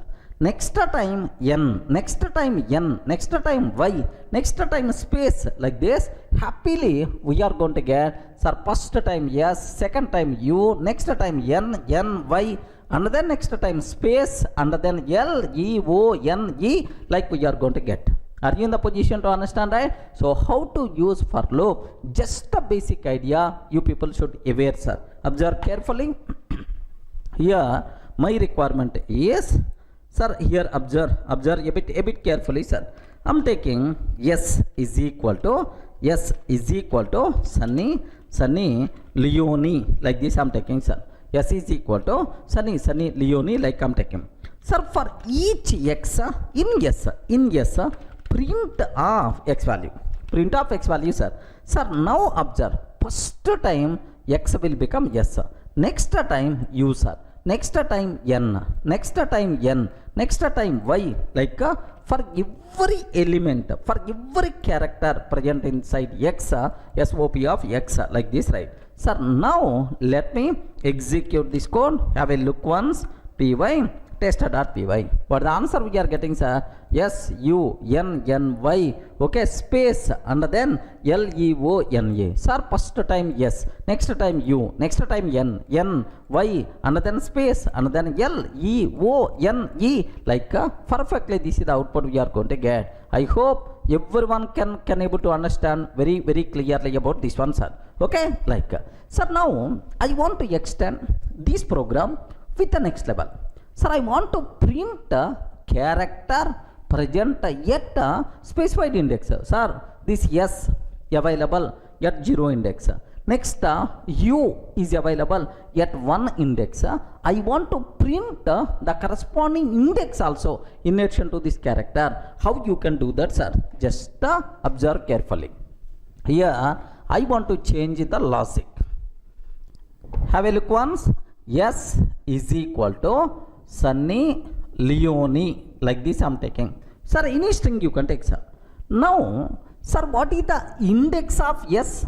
Because Python first index is always 0. Python follow 0 based index, right? Okay, 0. Now let me take I is equal to 0. I is equal to 0. Sir, now for each character present in S, for each character present in S, print of, now observe carefully, sir, the character, sir, character present, the character present yet index, present yet, sir, here index, sir, just I am taking like, do you know what is this one? Curly brace and curly brace, what is this one? He is the replacement operator, right? Okay, the character present yet, sir, index number I have to take. Next, which character I have to take, sir? Dot format of, sir, the character present yet, first curly brace I have to replace with the index value I, sir. Second, sir, I have to replace with character. That's why X I'm taking. Okay, like. So the character present at 0 index is what is the first time? Yes, sir. Okay. Now after considering I is equal to 0, compulsory we require to take I value should be incremented. Now can I take I plus plus or not? Respond, friends. I plus plus. Can I take I plus plus or not? Increment operator. If you are telling yes, sir, we can take. I will give left and right. In Python, increment and decrement operators are not there. Okay, remember, that's why we have to take either I is equal to I plus 1 or I plus is equal to 1. Either this one or this one we have to take care. Remember this one, sir. Either this one or this one we have to take care. Okay. Now let me execute this code. First time I is the 0. Okay. Next time I value is 1. Again next character. Again next character. For every character the corresponding index also it is going to print, sir. 1 minute. Have a look once. Sir, this is S is equal to Sunny Leone. I am taking. I is equal to 0, sir. For each x in S, here the character present yet index is, sir, which character, sir? I am taking like dot format of, sir, first curly brace I have to replace with I, second curly brace I have to replace with x. Now observe this one. The character present yet I index is x value. X means character, right? Sir, after this compulsory I is equal to I plus 1 we have to take, sir. That's all, sir. Now have a look once. What is the output we are going to get, sir? The character present yet 0 index is yes. The character present yet 1 index is U, N, Y, like perfectly it's going to work, no problem at all.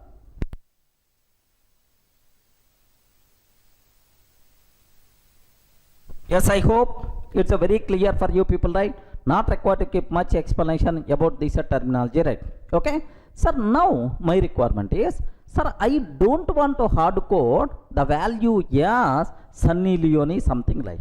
I want to read dynamically from the keyboard. Yes, you can do that. So here I'm taking input of s is equal to input of input of enter any string, enter any string, like this I'm taking, sir. Input of enter any string. Happily for the given string it is going to provide which character at what index. Like let me consider here I'm trying to take s is equal to input of enter any string, like this I'm taking, sir. Now have a look once, sir. Enter any string, sir. Durga I'm taking, sir. Now D is available at 0 index. The character present at 0 index is D, 1 index is U, R, G, A, like it's going to work, sir. Now sir, let me consider, sir, Python, like this I'm taking, sir. This time Python. So the character present at 0 index is P, Y, T, H, O, N, like we are going to get, sir. So it's very clear for you people. So how you can use for loop for the strings concept, like so how you can use for loop for a range. Next these kind of things we will go for multiple examples. My intention is you have to familiar with the usage of for syntax. That's all. Clear, right?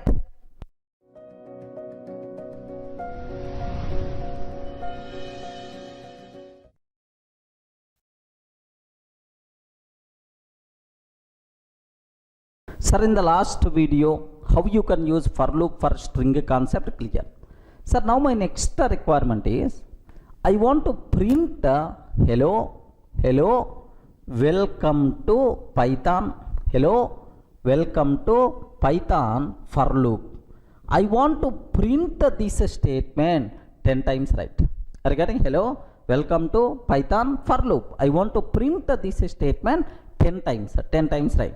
What is the logic we require to follow? Do you know, if you want to represent 10 values, compulsory we should go for range function. Yes, very important, sir. Range data type we covered. How many types of range functions? How many forms of range function is available? 3 forms. If I can take range of n, range of 10, it is always going to represent numbers from 0 to n minus 1. Please consider 0 to n minus 1. Next, if I consider range of mn, sir, mn.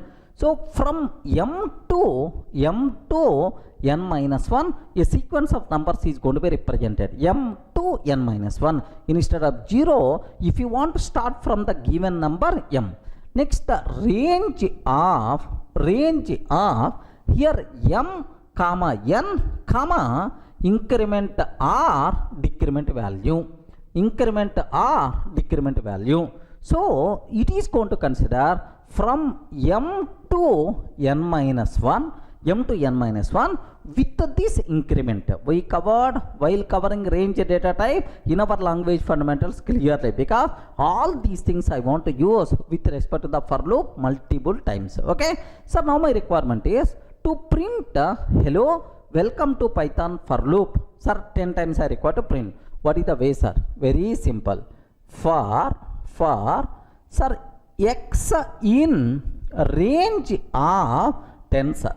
For x in range of 10 means how many values are it is going to represent? 10 values. So for each element x in this 10, 0 to 9, 10 values, can you please do this activity? Means I have to take print of welcome to Python for loop. Welcome to Python for loop, like how many times this one is going to print, sir? 10 times, because this range contains 10 elements. Are you getting? To print hello 10 times or to print hi 10 times.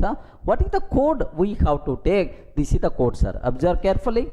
Here my next requirement is here just for x in range of 10, sir. Okay, print of print of hello welcome to Python for loop, like I'm taking sir, welcome to Python for loop, like. Now observe carefully how many times it is printed, sir. Yes, 0 1 2 3 4 5 6 7 8 9 10. So 10 times it is going to print, sir. This is the simple example what we have. Okay, like. So now my next question. So how to print hello 10 times? It's a very clear for you people, right? Now my next point is I want to print numbers from 1 to 10. I want to print numbers from 1 to 10. Can you please print these numbers from 1 to 10? Like how you can do is for x in range of sir, do you know 1? I don't want to take 0, 1 comma up to 10 I have to consider, means 11 I require to take for x in range of 1 comma 11. Sir, range of two arguments. Range of two argument means m to n minus 1. M to n minus 1. So 1 to 11 minus 1 means 10. So print of x value. Print of x value. This code is going to print first 10 numbers from 1 to 10. If you want, have a look once, sir. So this is for x in range of 1 comma 11. Let me print that x value. Okay, I want to print that x value. Okay, like what is the answer we are going to get, sir? Observe 1 2 3 4 5 6 and so on up to 10 by default you are going to get. Everyone in the position to understand clearly, right? Okay, so that's all. This is the second example what we have. How to print hello 10 times, how to print first 10 numbers by using for loop. Is it clear for all of you, right? Sir, now the next example, to display odd numbers from 0 to 20. Regarding which numbers, right? Odd numbers from 0 to 20 I have to display. So what is the way, sir? Very simple.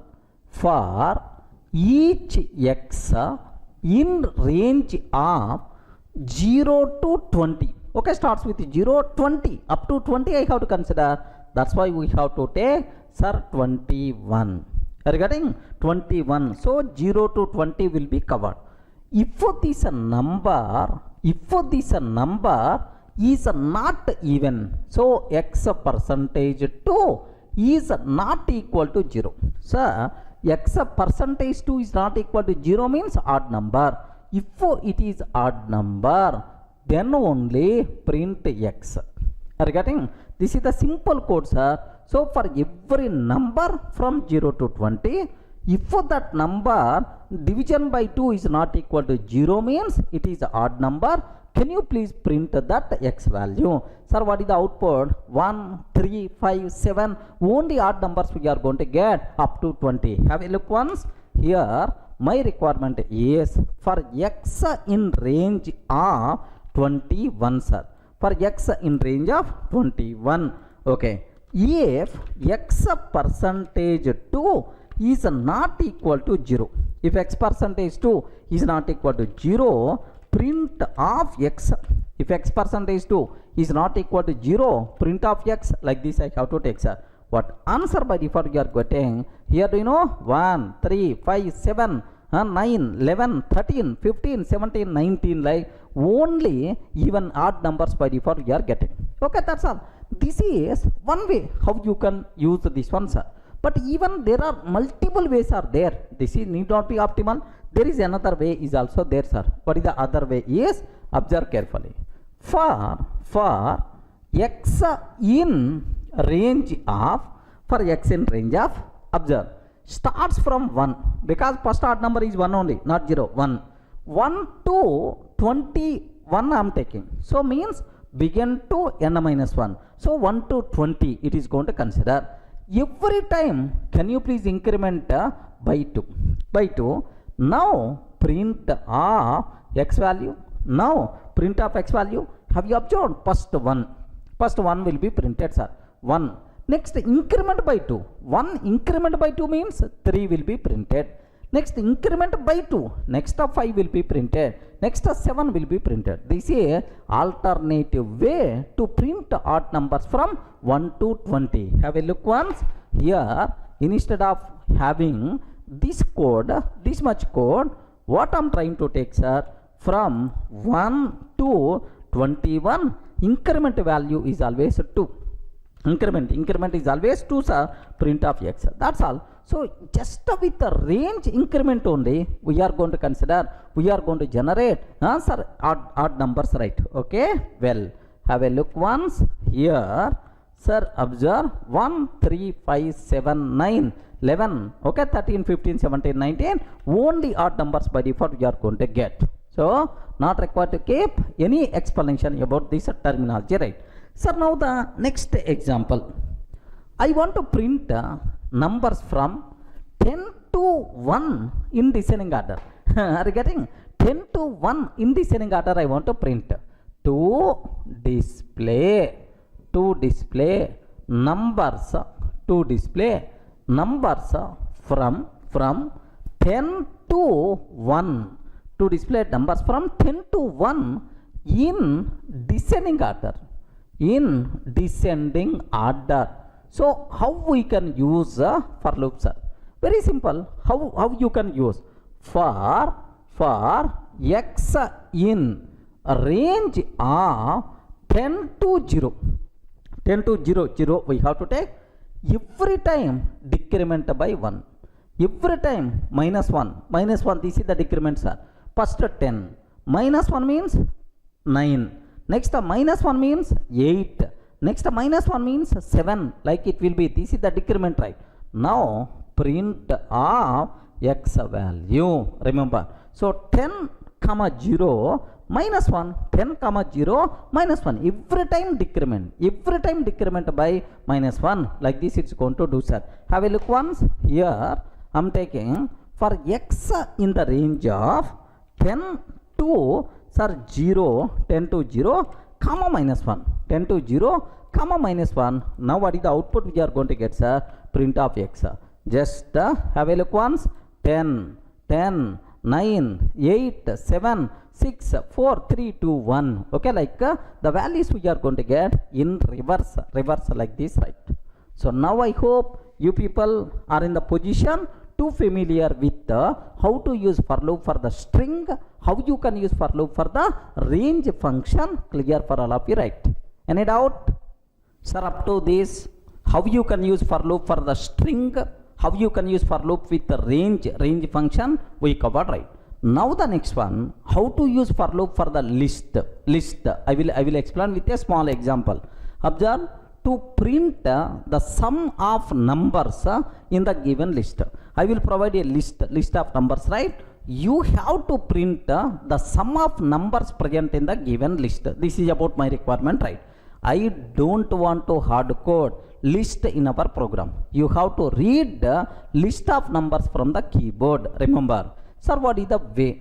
Assume that I have list is equal to. If you want to read, sir, from the keyboard, input, enter list of numbers. Enter list of numbers I'm taking. But make sure input function is always going to return.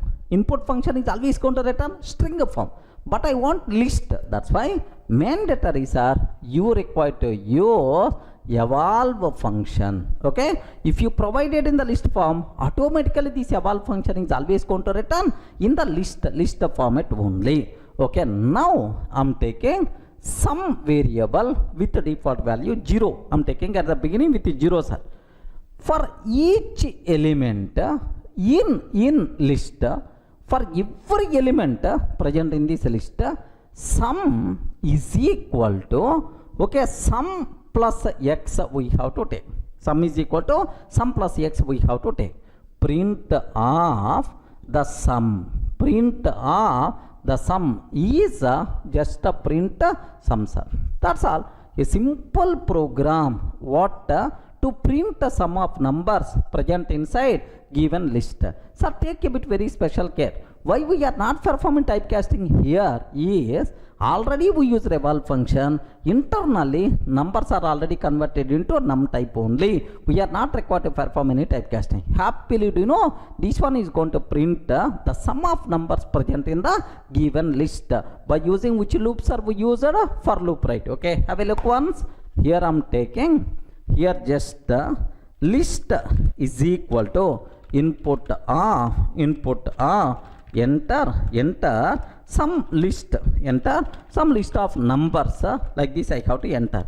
Okay, but make sure compulsory we require to typecast into list type. That's why eval function we require to use, right? Okay, next sir, sum is equal to 0 for each x in this list.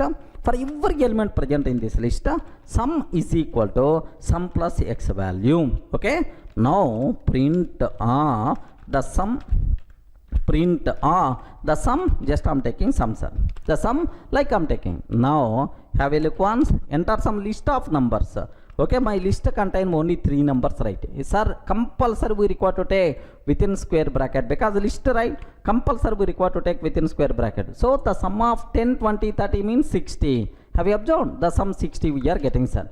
Now I'm taking here empty, sir. Now the sum is 0. Now I'm taking, sir, here only 10, the sum is the 10. Sir, I'm taking here 10, 20, 30, 40, 50, 40, 50 I'm taking, sir. Sir, do you know 150? The sum is 150 we have to get, sir. Perfect. Sir, this is the program what you people should be aware. So how you can print the sum of numbers present in the given list by using for loop. Okay, like. Sir, now just observe, even once you got the list, once you have the list, even this code also not required. But anyway, just my intention is you have to familiar how you can use for loop for the list of elements, right? But anyway, even this code is also not required. If you have list of numbers are there, just here directly print of sum of list, sir. Sir, Python contain inbuilt function, sum function is there.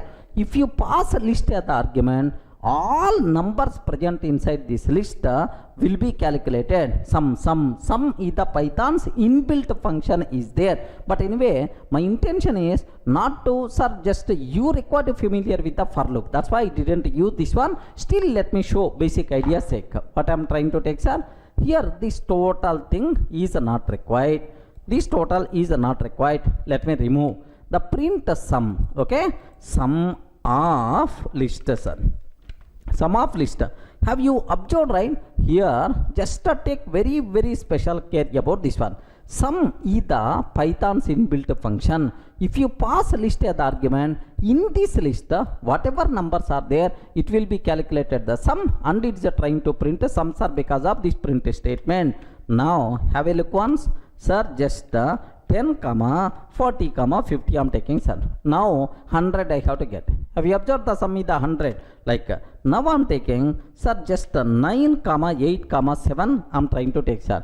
9 plus 8, 17. 17 plus 7, 24. Something like we have to get. The sum is the 24 like we are going to get. That's all, friends. So this is the way how you can use sir for loop for the list, even Python's inbuilt sum. Anyway, the next sections while discussing list concept, there I will talk much about this one. Don't worry about this ready-made methods, right? So you should use for loop for the range function, very commonly used concepts are.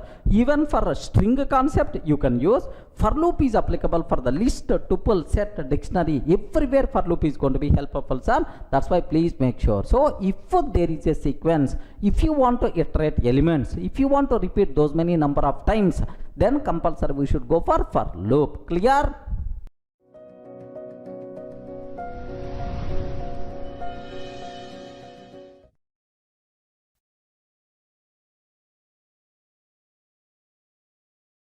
Hi friends, in the last videos we covered very clearly about how to use a for loop, iterative statements, how you can use a for loop, right? Sir, for loop is always based on some sequence. So if you want to use for loop, compulsory some sequence must be there. It may be string, or it may be list, or it may be range, like this, right? but I want to execute a group of statements repeatedly based on some condition. Sir, as long as this condition is the true, can you please execute? So I'm not having any sequence, list or string and so on. Can you please execute a group of statements based on some condition? Then we should go for what? While loop, right? Remember this one. So for loop syntax is always what? For each x in sequence.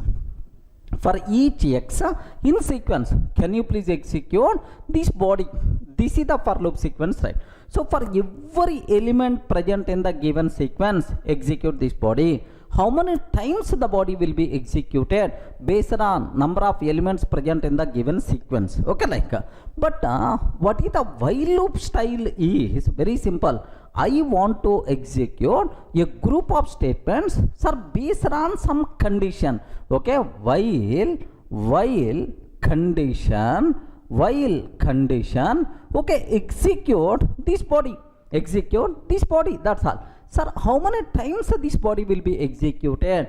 As long as this condition is the true, then this body will be executed, right? So when this loop execution terminates, sir, if this condition is false, if the value of this condition is false, if this condition fails, then only the loop is going to be stopped, right? Are you in the position to understand, right? When we should go for loop, when we should go for while loop. Sir, for loop is always based on some sequence, while loop is always based on some condition. So if you want to execute a group of statement, as long as, okay, some condition is the true, sir, then we should require to go for what? While loop, right? Okay, well, sir, now let me go for, sir, 2 or 3 examples so that you people can get much clarity about this while loop, right? Sir, example 1, assume my requirement is, can you please print hello message or welcome message 10 times? This is about my requirement, right? Sir, how many times I have to print? 10 times. I want to print a hello message 10 times. Can you please write for loop, while loop for this requirement? Very simple, sir. Here I am taking I is equal to 1. I is equal to 1. Sir, while I less than or equal to 10. While I is less than or equal to 10. So as long as this condition is the true, sir, can you please execute hello welcome to while loop, like this I am taking, sir. Welcome to while loop like I am taking. That's all. And then can you please increment I value, sir? So first time I is 1. So 1 less than or equal to 10 satisfied. Hello welcome to while loop will be printed, sir. Next I value will become I plus 1 means 2 less than or equal to 10, print this one. Next I value will become 3 less than or equal to 10, print this one. So do you know this cycle will be continued as long as this condition is the true, sir. So when this condition, when this loop is going to be stopped, sir, if I value is equal to 11 less than or equal to 10 fails, then only it will be stopped. So that how many times this welcome message will be printed? 10 times it is going to print, sir. So while loop is always based on some condition. Take a bit very special care about this one, sir. Observe carefully. Here I am taking I is equal to 1. I is equal to 1.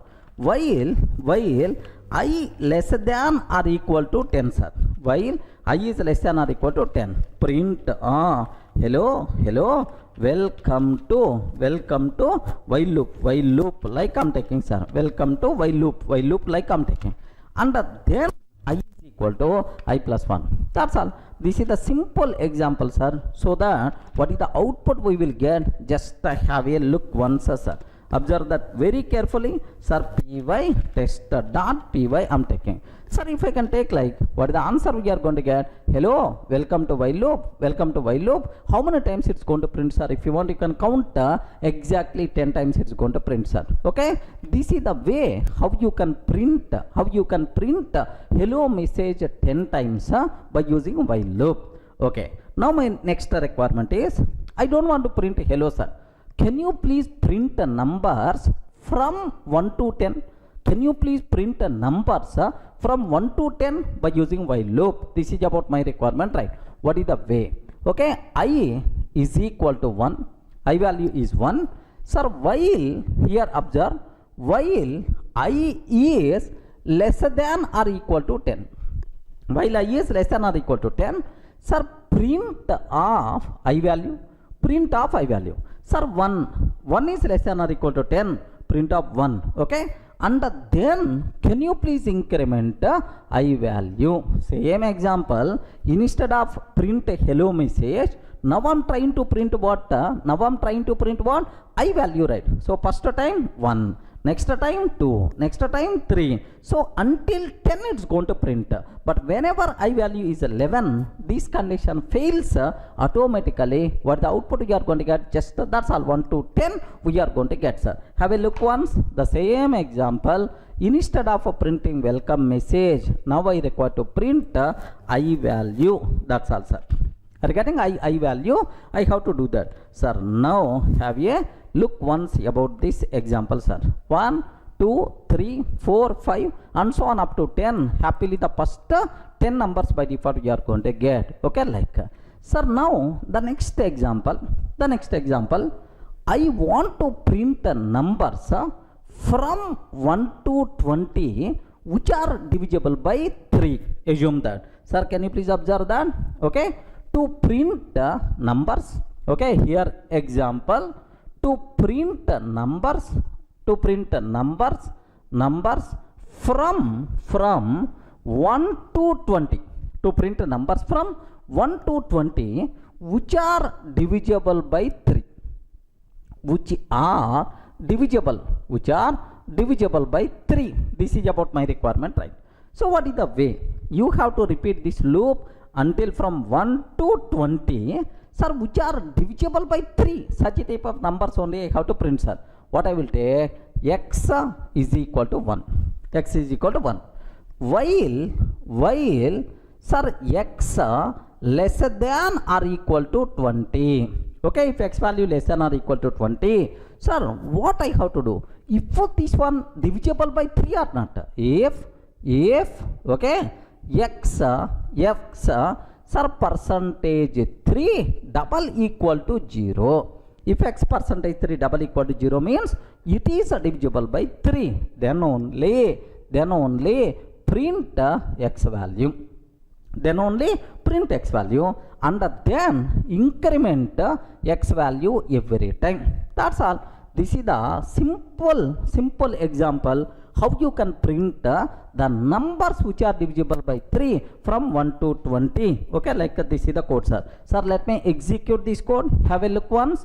Here I am taking, sir, from the beginning I want to take x is equal to 1, while x less than or equal to 20. While x is less than or equal to 20. If x percentage 3, if x percentage 3 is equal to 0, if x percentage 3 is equal to 0, then only can you please print the value of x.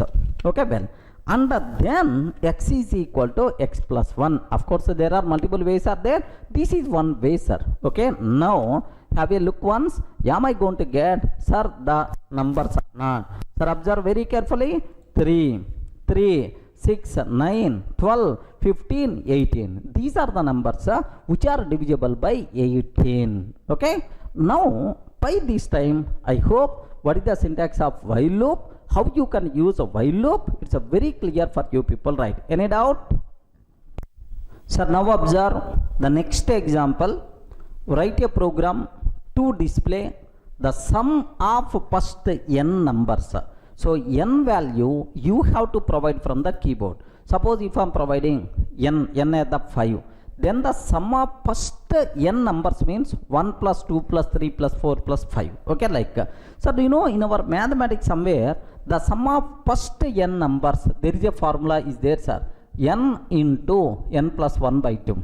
If you remember, right, there is a formula The sum of first n natural numbers is n into n plus 1 by 2. This is the formula, right? Okay, I want to do how we can write the code by using while loop, sir. Very simple. Let me take sum. Here let me read the n value from the keyboard. Okay, n is equal to int of input of enter number like I'm taking, sir. So enter number like. Next, sir, what I have to take is, sir, sum is equal to 0. Next, I is equal to 1. Starts from 1 to n, I have to repeat. Sir, very simple. While I less than or equal to n. While I less than or equal to n. Okay, now my requirement is, sir, sum is equal to sum plus I value. Can you please add the I value to the sum variable, right? Sir, this cycle will be repeated I less than or equal to n, but make sure compulsory I value should be incremented, sir. I is equal to I plus 1. So first time I is 1, add 1 to sum. Okay, next time I is the 2, add 2 to the sum, add 3 to the sum, as long as until n value, keep on adding to the sum. Now print of the sum. Print of the sum is sum, sir. Are you getting? This is the simple example what you have to aware to print the sum of first n numbers. That n value should be written from keyboard, right, dynamically by using input function. Sir, let me execute this code. Have a look once, sir. What's my requirement is, sir, very simple. N is equal to int of input enter sir value, enter number like this I'm taking, sir. So I here sum is equal to 0, I is equal to 1, sir. Sir, while I is less than or equal to n, while I is less than or equal to n, sum is equal to sum is equal to sum plus I value. Sum plus I value can you please increment, sir? That's all. Now print the sum. Print the sum is do you know the sum is just I'm trying to print a sum value. That's all. A simple example to find the sum of first n numbers. Okay, like now have a look once, sir. I'm taking n yeah the 1. The sum of first n numbers means what the answer we are going to get? The sum is 1. Perfect, sir. The sum of 2, sir, the sum of first 2 numbers, sir. 1 plus 2, its value is the 3, sir. If I can take, sir, 3, the sum of first 3 numbers, 1 plus 2 plus 3, its value is the 6, sir. Yes. Sir, the sum of 4, yes, its value is the 10. Okay, the sum of 10, sir. The sum of first 10 numbers, 55. Have you remembered, right? N into n plus 1 by 2. 10 into 10 plus 1 means 11 by 2 like, sir, 2 5 jar 5 into 11 means 55 we are getting the value. Okay, like similarly the sum of first 100 numbers, like, sir, what is the way how you can do that? N into n plus 1 by 2, 101, n into n plus 1 by 2, then automatically its value is 50, sir. 50 into 101, yes, the value I'm sure 5050 is the answer. Are you getting? 5050 is the answer, sir. Let me execute whether it's going to work or not. Yes, perfect. The sum is 5050. We are going to get the value. So everything is clear for all of you, right? How you can use while loop to write a program to find sum of first n numbers, right? So by this time you are very much familiar with what is the syntax of while loop, how to use. But make sure you should aware, sir, while loop is always based on some condition, but a for loop is always based on some sequence. Clear? Sir, now I will go for a beautiful example. Have a look once, sir. Here I am taking name is equal to empty, sir. Name is equal to empty. Next, while name is not equal to Sunny, while name is not equal to Sunny. If the name is not Sunny, execute this code. If the name is Sunny, stop, that's all.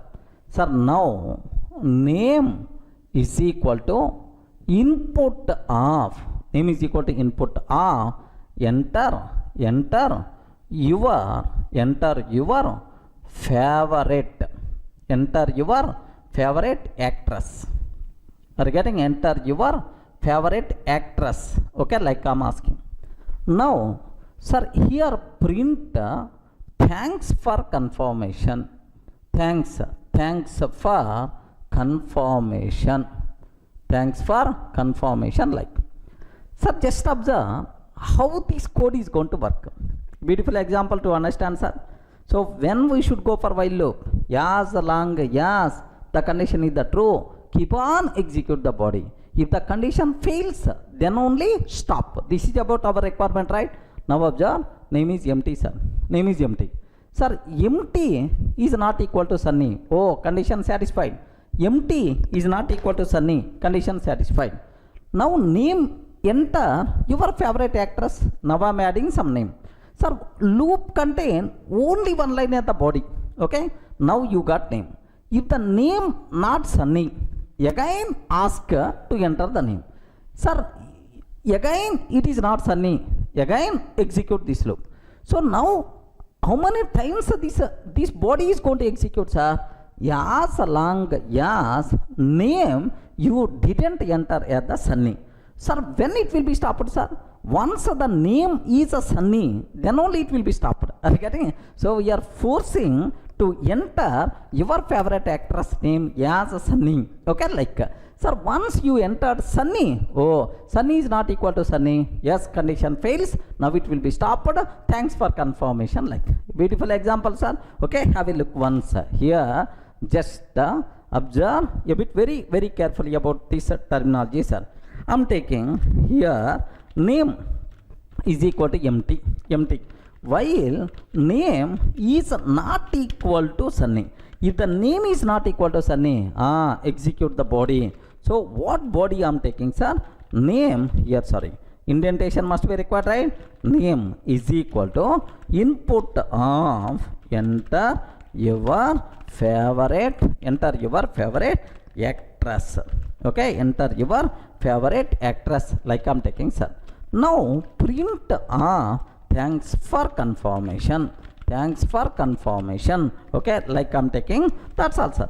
Okay, very simple. So when this while loop will be stopped, sir, whenever this condition fails, then only it will be stopped. Whenever this condition fails, then only it will be stopped, sir. When this condition fails, if the name is a Sunny not equal to Sunny returns false. So yes, long, yes, name is not Sunny, then it's keep on execute this body, sir. Now observe carefully here what I'm trying to get.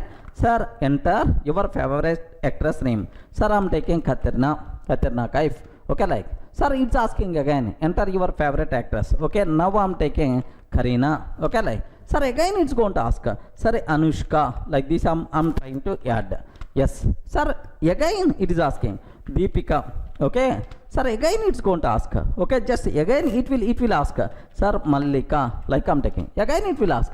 So when it will be stopped, sir? Once you enter name as Sunny, then only this condition fails, sir. Okay, now let me enter the name as Sunny, sir. Now it's going to tell thanks for confirmation. Wow.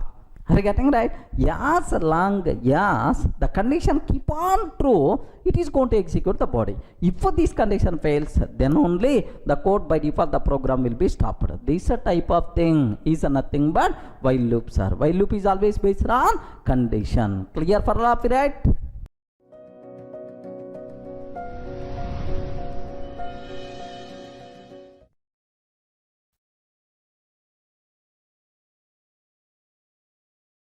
Hi friends, in the last video we covered very clearly how to use a while loop and what are various small applications, right? Sir, now what is the next topic I have to discuss? Infinite loop. Sometime The loops can execute infinite number of times without stopping also. There is a possibility, man. Sir, can you please give an example where the loop is going to execute infinite number of times? Best example, here see this one, sir. I'm taking I is equal to 1. I value at the 1. Sir, while true, directly I'm taking true, sir. Actually, it is expecting some condition. So, condition at last it may return true or false. Directly I am taking true. True means this body should keep on execute, right? Okay. Now here I am taking print of hello. Next I value I am printing hello I. So hello 1, hello 2 like. And then I is equal to I plus 1, sir. That's all. A simple code what I am taking, sir. Can you please tell when this loop is going to be stopped? Observe that I value is 1. While true, sir. Now can you please tell the condition is the true or not? True. If it is the true, execute the body. Now hello colon I value 1. And then I value will become 2, sir. Next again condition is the true. Again condition is the true. Again execute hello 2, sir. Now I value will become 3. Again condition is the true. Hello 3, sir. Again, so this cycle will be repeated. When it will be stopped, sir, this program never going to terminate, sir. Keep on execute like this, right? So this type of concept is nothing but what? Infinite loops. So sometimes the loops may enter into infinite loops also. Take a bit very special care, sir. Have a look once. Sir, I am taking a simple example. A simple example, sir. Here I is equal to 1. Okay. While true I am taking. While true I am taking. Print hello I value. And then I is equal to I plus 1 I am taking, sir. That's all simple code. As long as this condition is the true, directly we are taking true only, this body will be executed. Keep on, never going to be terminated, sir. Okay. Do you know? Here observe carefully. What the answer, sir? Do you know? Keep on executing only. Okay, like 13, 14, 15,000, 18,000 like now it's keep on executing. Even tomorrow at the same time if you are going to come, yes, at that time also it's keep on going to execute, sir. Take a bit very special care about this one. How I can stop this one, sir? Control C. From the keyboard if you want to stop, Control C. That's all, sir. Control C. Now it got stopped, right? Sir, now, sir, if you have by mistake, if our program entered into infinite loop like this, how you can solve this problem where you have this type of requirement, right? Sir, very simple. So I will take while true, sir. While true, sir, execute. This is the body. After executing this body, sir, if our required condition satisfied, if our required condition satisfied, then I will use a break statement, right? Okay, anyway, so we didn't cover about the break. Next I will discuss. So if our required condition satisfied, then I will use break. If you are using break, then you will come out of the loop, sir. So if our required condition not satisfied, then again execute the body.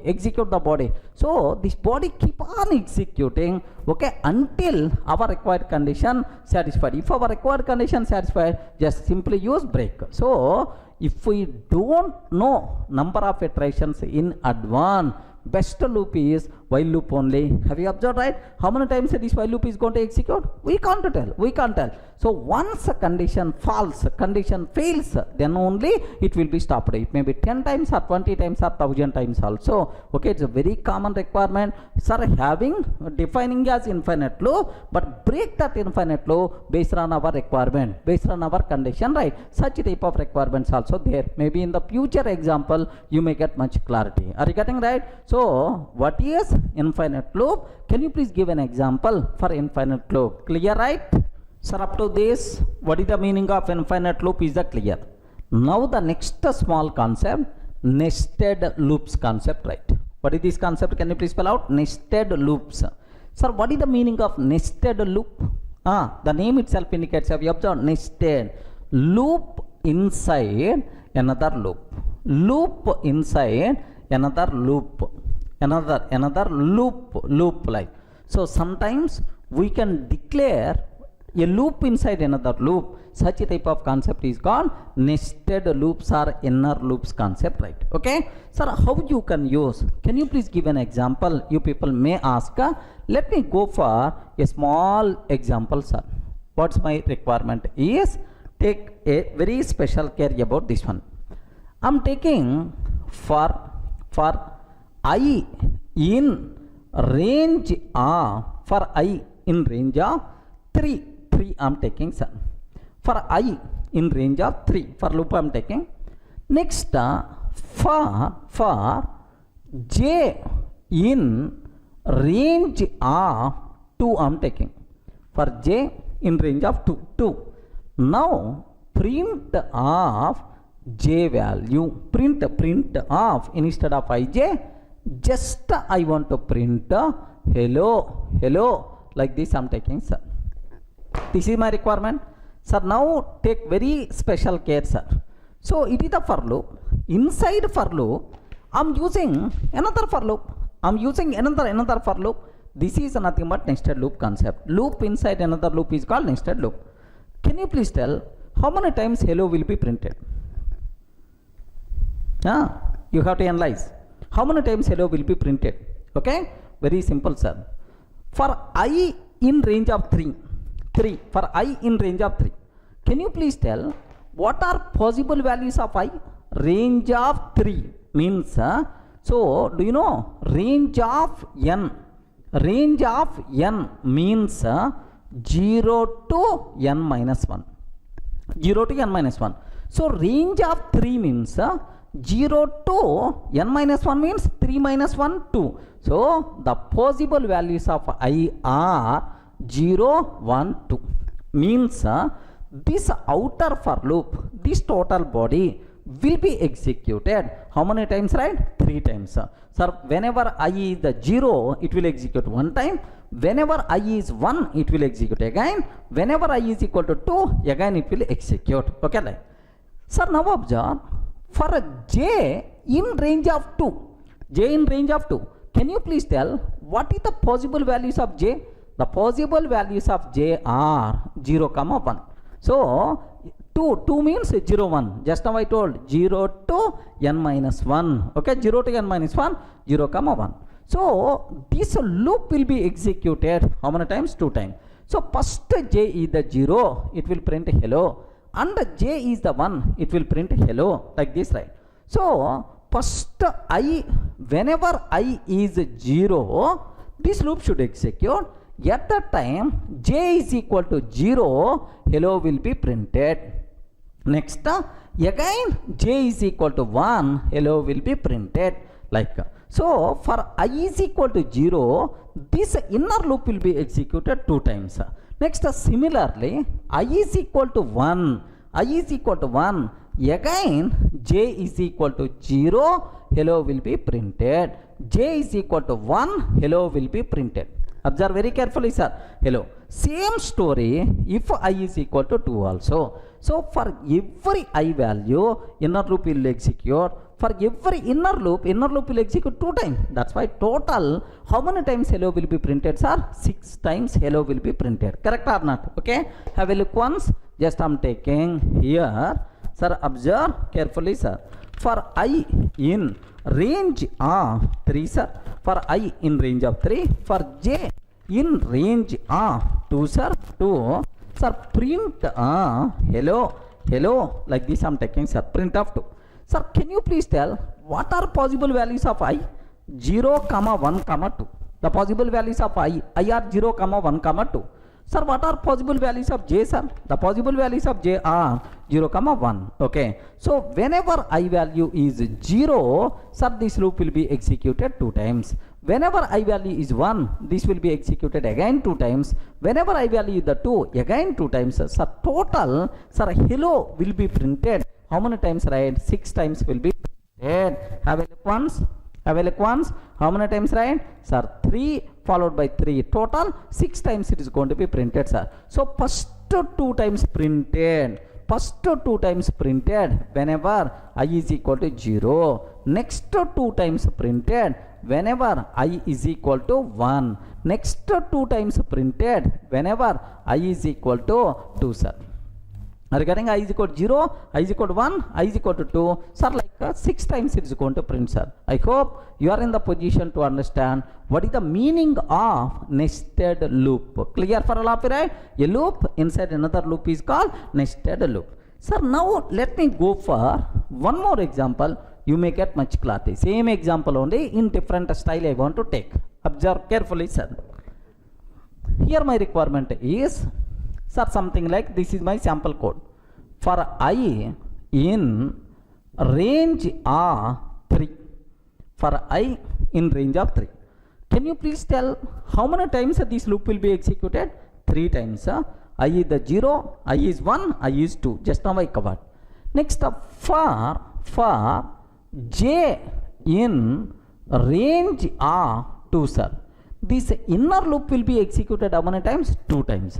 Now print of, okay, here I is equal to, okay, like replacement operator in string form, I is equal to, comma, j is equal to, okay, dot format of I comma j. Just I'm trying to print what is I value, what is the j value. Like this I'm trying to print, sir. That's all.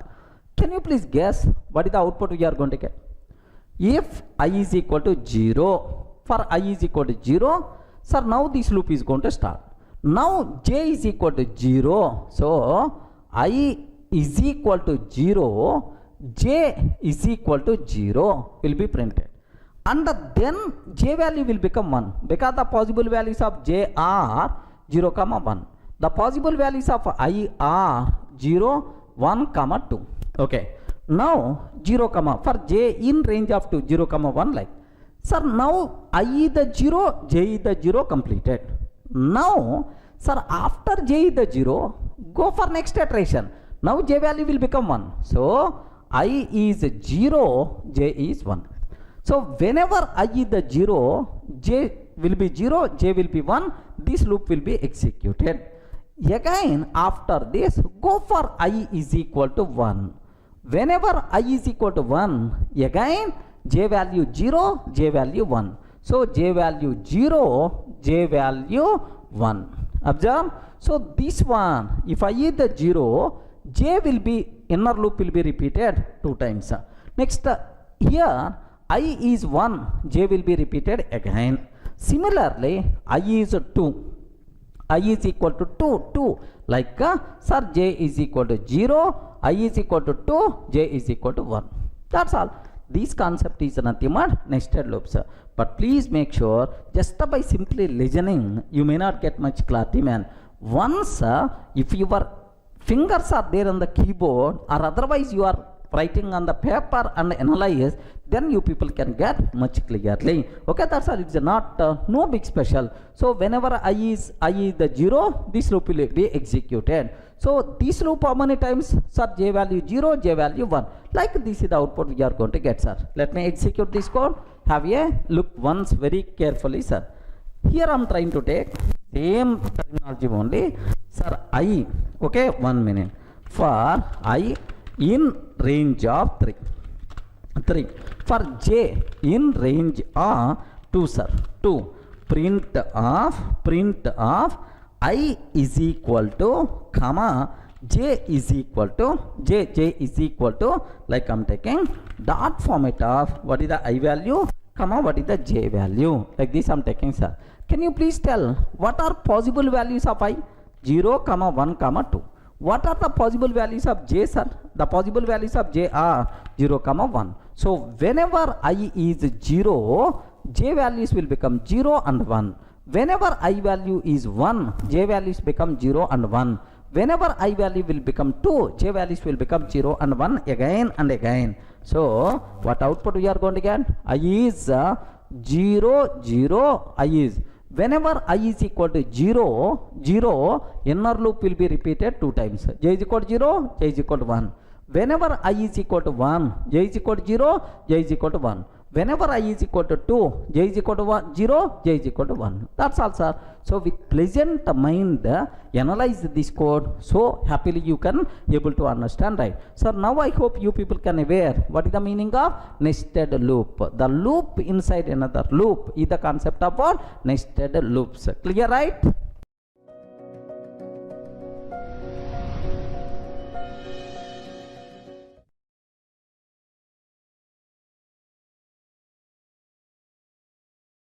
Hi friends, in the last videos we covered very clearly about language fundamentals concept, operators and assignment, and then input and output statements also. Okay, by this time almost around 80 videos we completed, right? You are getting basic idea about Python, just the small programs you are in the position to do that, sir.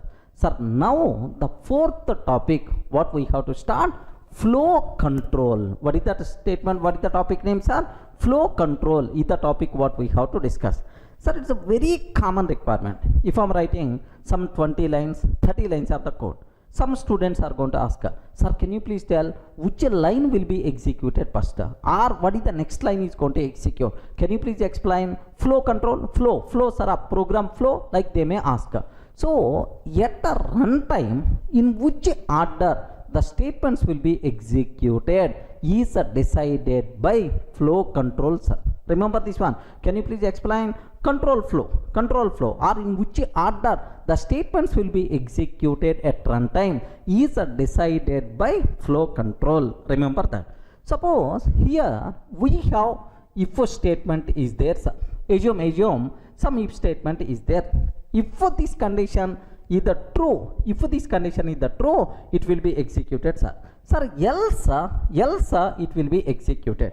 So if you have if statement, if else statement, either if part will be executed or else part will be executed, but not both. So if else statement is going to control our flow. Similarly, sir, I have for loop is there, sir. Assume that some code for loop is there. Sir, now a group of statements are going to be executed repeatedly, iteratively, like this, right? Suppose suddenly in the middle break statement is coming, sir. Now the control is come out of the for loop, like do you know which statements are going to affect our control flow? Those statements are by default considered flow control statements. Clear for all of you, right? In Python, which control flow statements are there? We have to discuss. Just observe all control flow control statements divided into three categories, right? The first one, selection statements. What is the first category, sir? Selection statements. This is the first category, sir.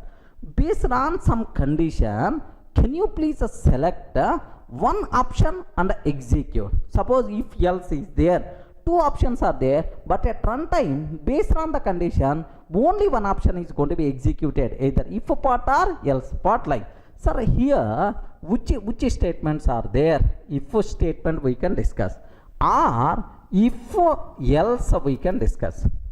Next, if else we can discuss, or simply if elif also we can discuss. These things are selection statements. Among multiple options, one option will be selected and that option will be executed. Such type of statements are called selection statements. Of course, with the example, with the syntax, with the programs I will explain. There you people can get much clarity. Just I'm explaining the agenda for our flow control topic. So next and after that, one more. Sometimes a group of statements are required to execute iteratively. A group of statements are required to execute iteratively. Such type of statements are called iterative statements. Are you getting iterative statements, right? Okay, not irritative. Okay, not irritative. Iterative statements. A group of statements are required to execute iteratively. Okay, those things are called iterative statements. Sir, which are iterative statements, right? For loop, next and after that while loop. These two are iterative statements what we have. Okay, right? Sir, next, sometimes do you know, I want to transfer control from one place to another place. Are you getting? The control should be transferred. Such type of statements are called transfer statements. Remember, these ones are, those statements are called transfer statements. Okay, transfer statement. Which statements are transfer statements? Break, next continue, break, continue, next pass we have to discuss. Break and continue, these are things are by default considered as transfer statements, right? Okay, yeah, the part of our flow control topic. All these things we require to discuss in detail. Next, and after that, even we have to talk about pass and del. These keywords also we have to discuss in detail. Don't worry, sir. Are you getting? This is the agenda for our flow control. First I will start selection statements, next if else, elif and so on, next iterative statements we are going to discuss, and then transfer statements. After that, pass and del, these are special keywords also I will discuss, right? Okay, like now I have one small doubt by seeing this one, sir. What's my doubt is, sir, you are telling if part, if else, next if elif, like multiple option. Where is the switch statement? Sir, I'm coming from Java, I know switch statement is there. Sir, even in C language also switch statement is there. Where is the switch statement in Python? Very simple, sir. There is no switch statement in Python. Clear for all of right? So switch statement concept is not there in the Python. Next, sir, immediately I may have another doubt. Sir, you have for loop, while loop, but in C language do while is also there, or in Java do while is also there. What about do while loop in Python, sir? So please make sure do while is not there in the Python. We have only two loops, for loop and while loop only. Next, immediately you may ask, sir, go to statement is there in the C language. Do you have such type of statement? Sorry man, no go to statement in Python. So switch statement, do while and go to, these things are not applicable in Python. Remember this one, only if else elif and elif else, only this syntax. Next, for and while, there is no do while, there is no switch statement. Break and continue, that's all go to is not there, sir. But return statement is there. That return statement we will discuss in detail in functions concept. Just up to this, try to get familiarity. Are you in the position to understand, right? Sir, now I will explain if statement, how you can use, what is the syntax, like this, right? But take very special care. Here I have to talk about what is indentation, the most valuable concept. What is indentation error? That part also compulsory we should require. Here observe, in C language or Java language, like other languages, right? How to define if statement? Can you please observe? If either C language or Java, assume that it is the Java language, most of the people aware. If some condition, sir, this is the body we have to take. If some condition, this is the body, sir. If this condition is satisfied, then this action we have to perform. Regarding, if this condition not satisfied, then it is not going to do. Now, if I can take any statement outside curly brace, it is not under if block. Correct or not? How you can decide, sir, this is within the if block? By using curly braces, we can define it is the if block. If you are taking any statement outside of if block, now it is considered as normal statement. It is outside of curly braces, mean outside of if block. Are you getting? So by using curly braces, you can define a block of statements. A block of statements. This is our style in other languages like C language, C++, Java. This is the style, sir. But in Python, curly braces style is not there. Then now you can define this statement is under if, this statement is outside of if. How you can aware, sir? How you can define if block? Very, very important. Take very special care, sir. So now in Python, how you can define? Sir, observe very carefully, sir. I'm taking if some condition, okay, whatever condition you want to check, sir. Sir, here parentheses are optional. If you want, you can take within parenthesis this condition or without parenthesis also. Most of the times I won't take parenthesis. If the condition is a very big condition, then only I will take. Okay, if condition. Next, I have to open curly brace. I have to open curly brace, but curly braces story is not applicable in Python. That's why here just take a colon. So in Python, anywhere we are taking colon means we are defining block. Okay, well, sir, after colon, now I have to define block of statements. Correct or not? So this block of statement, you should not start from here. Okay, compulsory some space we have to take here, statement 1, statement 1, here statement 2, here statement 3. Have you observed how many spaces we are taking? How many spaces we are taking here, and here? All are having same space. Correct or not? These statements are said to be same indentation. Are you getting? These statements are said to be same indentation. Okay, so colon followed by this indentation block is by default considered as if, right? Now can you please tell statement 3 is under if condition or not? Yes. Statement 2 under if condition. Statement 1 under if condition, right? Sir, now I want to write some statement which is not under if statement. It is after if block. I want to take one independent statement. Then you should not take here. Are you getting? If you are taking here with this indentation, it is also considered as under if. Now I am taking statement 4. Are you getting? Here the spaces here where this line started is the different. Okay, now only these statements are considered yes under if condition. This statement having different indentation, that's why it is not under if block. Are you in the position to understand, right? So in Python, how you can define if block? Only 2 points, right? One is colon, second one is indentation. One is colon, second one with the indentation. That's all. These are the only things what you people should aware clearly, right? Okay, right. By mistake, if you are not following indentation, then immediately you are going to get indentation error. Are you getting? Immediately we will get indentation error. Indentation error, sir.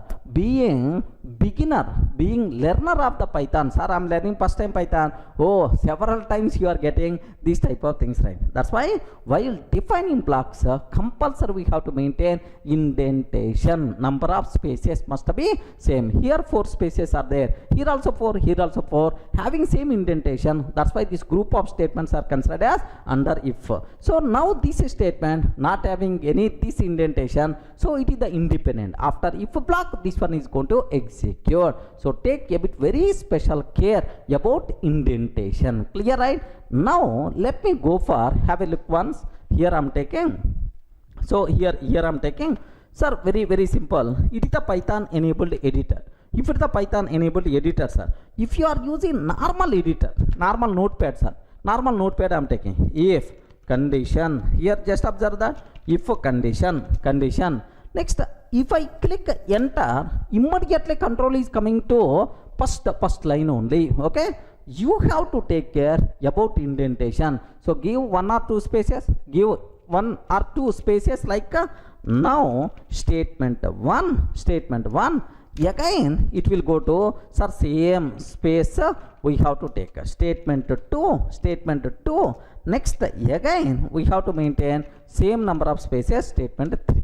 Okay, well, these are 3 statements considered as under if condition. Okay, like next statement 4 I want to write. Yes, this statement 4 is not under if statement. Remember this one, sir. But who is going to take care about this adding these spaces and so on? So we have to take care because it is a normal notepad which can't recognize our indentation, right? But it's the Python enabled editor, our edit plus Python enabled editor, sir. What here? Observe carefully. If condition colon, if condition colon. If I enter, automatically the control is not coming at the beginning, the control is coming at this line. Means that indentation automatically maintained. That is the advantage of Python enabled editors. Next, IDE's concept. So indentation is the very easy. Most of the times our editors, our IDEs are going to take care. We are not required to worry. Okay, well, now I'm taking here statement 1, statement 1, statement 2. Sir, here observe carefully, sir. Statement here enter statement 1 I'm taking, sir. Statement 1. Now enter. Automatically it's going to maintain same indentation. Enter. Same indentation. Automatically it will maintain, sir. Enter like. Now I want different indentation. Now here statement 4 like this, right? Okay. This is the way how you can follow indentation. This is the if block. Remember very carefully, sir. Same way for while block, methods, functions, classes, everywhere we have to use, sir, colon followed by indentation to define. That is the block like this, right? Everyone can ever write? Okay, well, suppose if you are not following indentation, what will happen, sir? Have a look once. A small thing I'm taking. If 10 less than 20. If 10 less than 20. Now what is my statement? Is print of 10 is lesser than 20 like this I'm taking, sir. Yes. Am I maintaining indentation or not? Yes, indentation is there. Okay. Now print of end of program. Print of end of program like this I'm taking, sir. So if this condition is satisfied, it is going to execute, sir. Next, this one is the end of program, like perfect. Indentation is the clear, sir. Now let me execute this code. Have a look once. 10 is less than 20. End of program like this, right? By mistake, I didn't follow indentation. Are you getting right? I didn't follow indentation directly. Sir, this line is also starts from if. Where is the indented block? Okay, there should be block with indentation, but you didn't define indentation block. Immediately you are going to get indentation error. Observe carefully.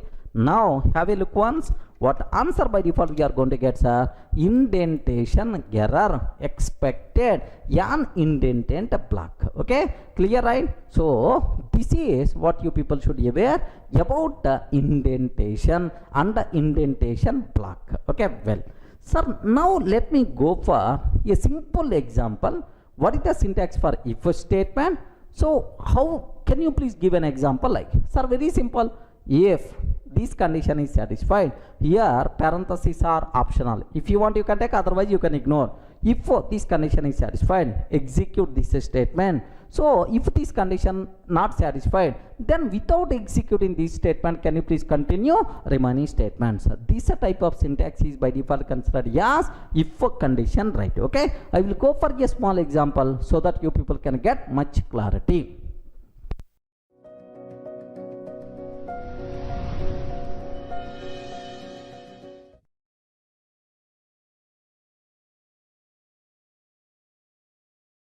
Sir, now I hope it's very clear.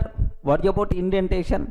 What about indentation error? As a beginner, sir, if you are just a beginner of learning Python, you may get irritation about indentation, right? But anyway, once you are habitized, it's a beautiful concept, man. Unnecessary curly braces taking and so on. Length of the code is going to increase. Complexity by default will be more. If you follow indentation, code seems to be very simple. Readability will be there. But beginning days, to habitize this indentation, you people may feel a bit difficult. But nothing is there. Beautiful concept when compared with other languages, right? Okay, well. Sir, now let me go for a simple example. How you can use if condition, right? Sir, read the name from the keyboard, okay, by using input function. If the name is Durga, hello Durga, good evening, like I have to print. If the name is not Durga, don't print that. This is my requirement, right? Observe carefully. If sir, first I have to read the name from the keyboard. How you can read the name from the keyboard? Which function we require to use? Input function, right? Sir, name is equal to input of enter name, enter name, like this I am taking, sir, enter name. Now if name is equal to Durga, if a name is equal to Durga, have you observed? Colon means block is going to start. Now different indentation I have to take care. Sir, print of hello Durga, good evening. Hello Durga, good evening, like this I am taking, sir. Hello Durga, good evening. If a name double equal to Durga, print of hello Durga, good evening, like this. Sir, now I am taking print of how are you, okay, like I am taking, sir, how are you, like I'm taking like this, right? Now take a bit very special care about this terminology. If this condition is the true, then this statement will be executed, because if a block contain only one statement, this is the statement, sir. Do you know this statement, is it under if block or outside of if block? Respond. Is this statement under if block or outside of if block? Outside of if block. How you can conclude it is the outside of if block, sir? Because it is not having same indentation. Here it is having different indentation. After if, now this statement is going to start. Now if the name is Durga, if I entered name is equal to Durga, or I entered name as Durga, sir. If a name is Durga, can you please tell what is the output we are going to get? Yes, friend, name is equal to Durga. This condition satisfied. Now this one is going to execute. Hello Durga, good evening.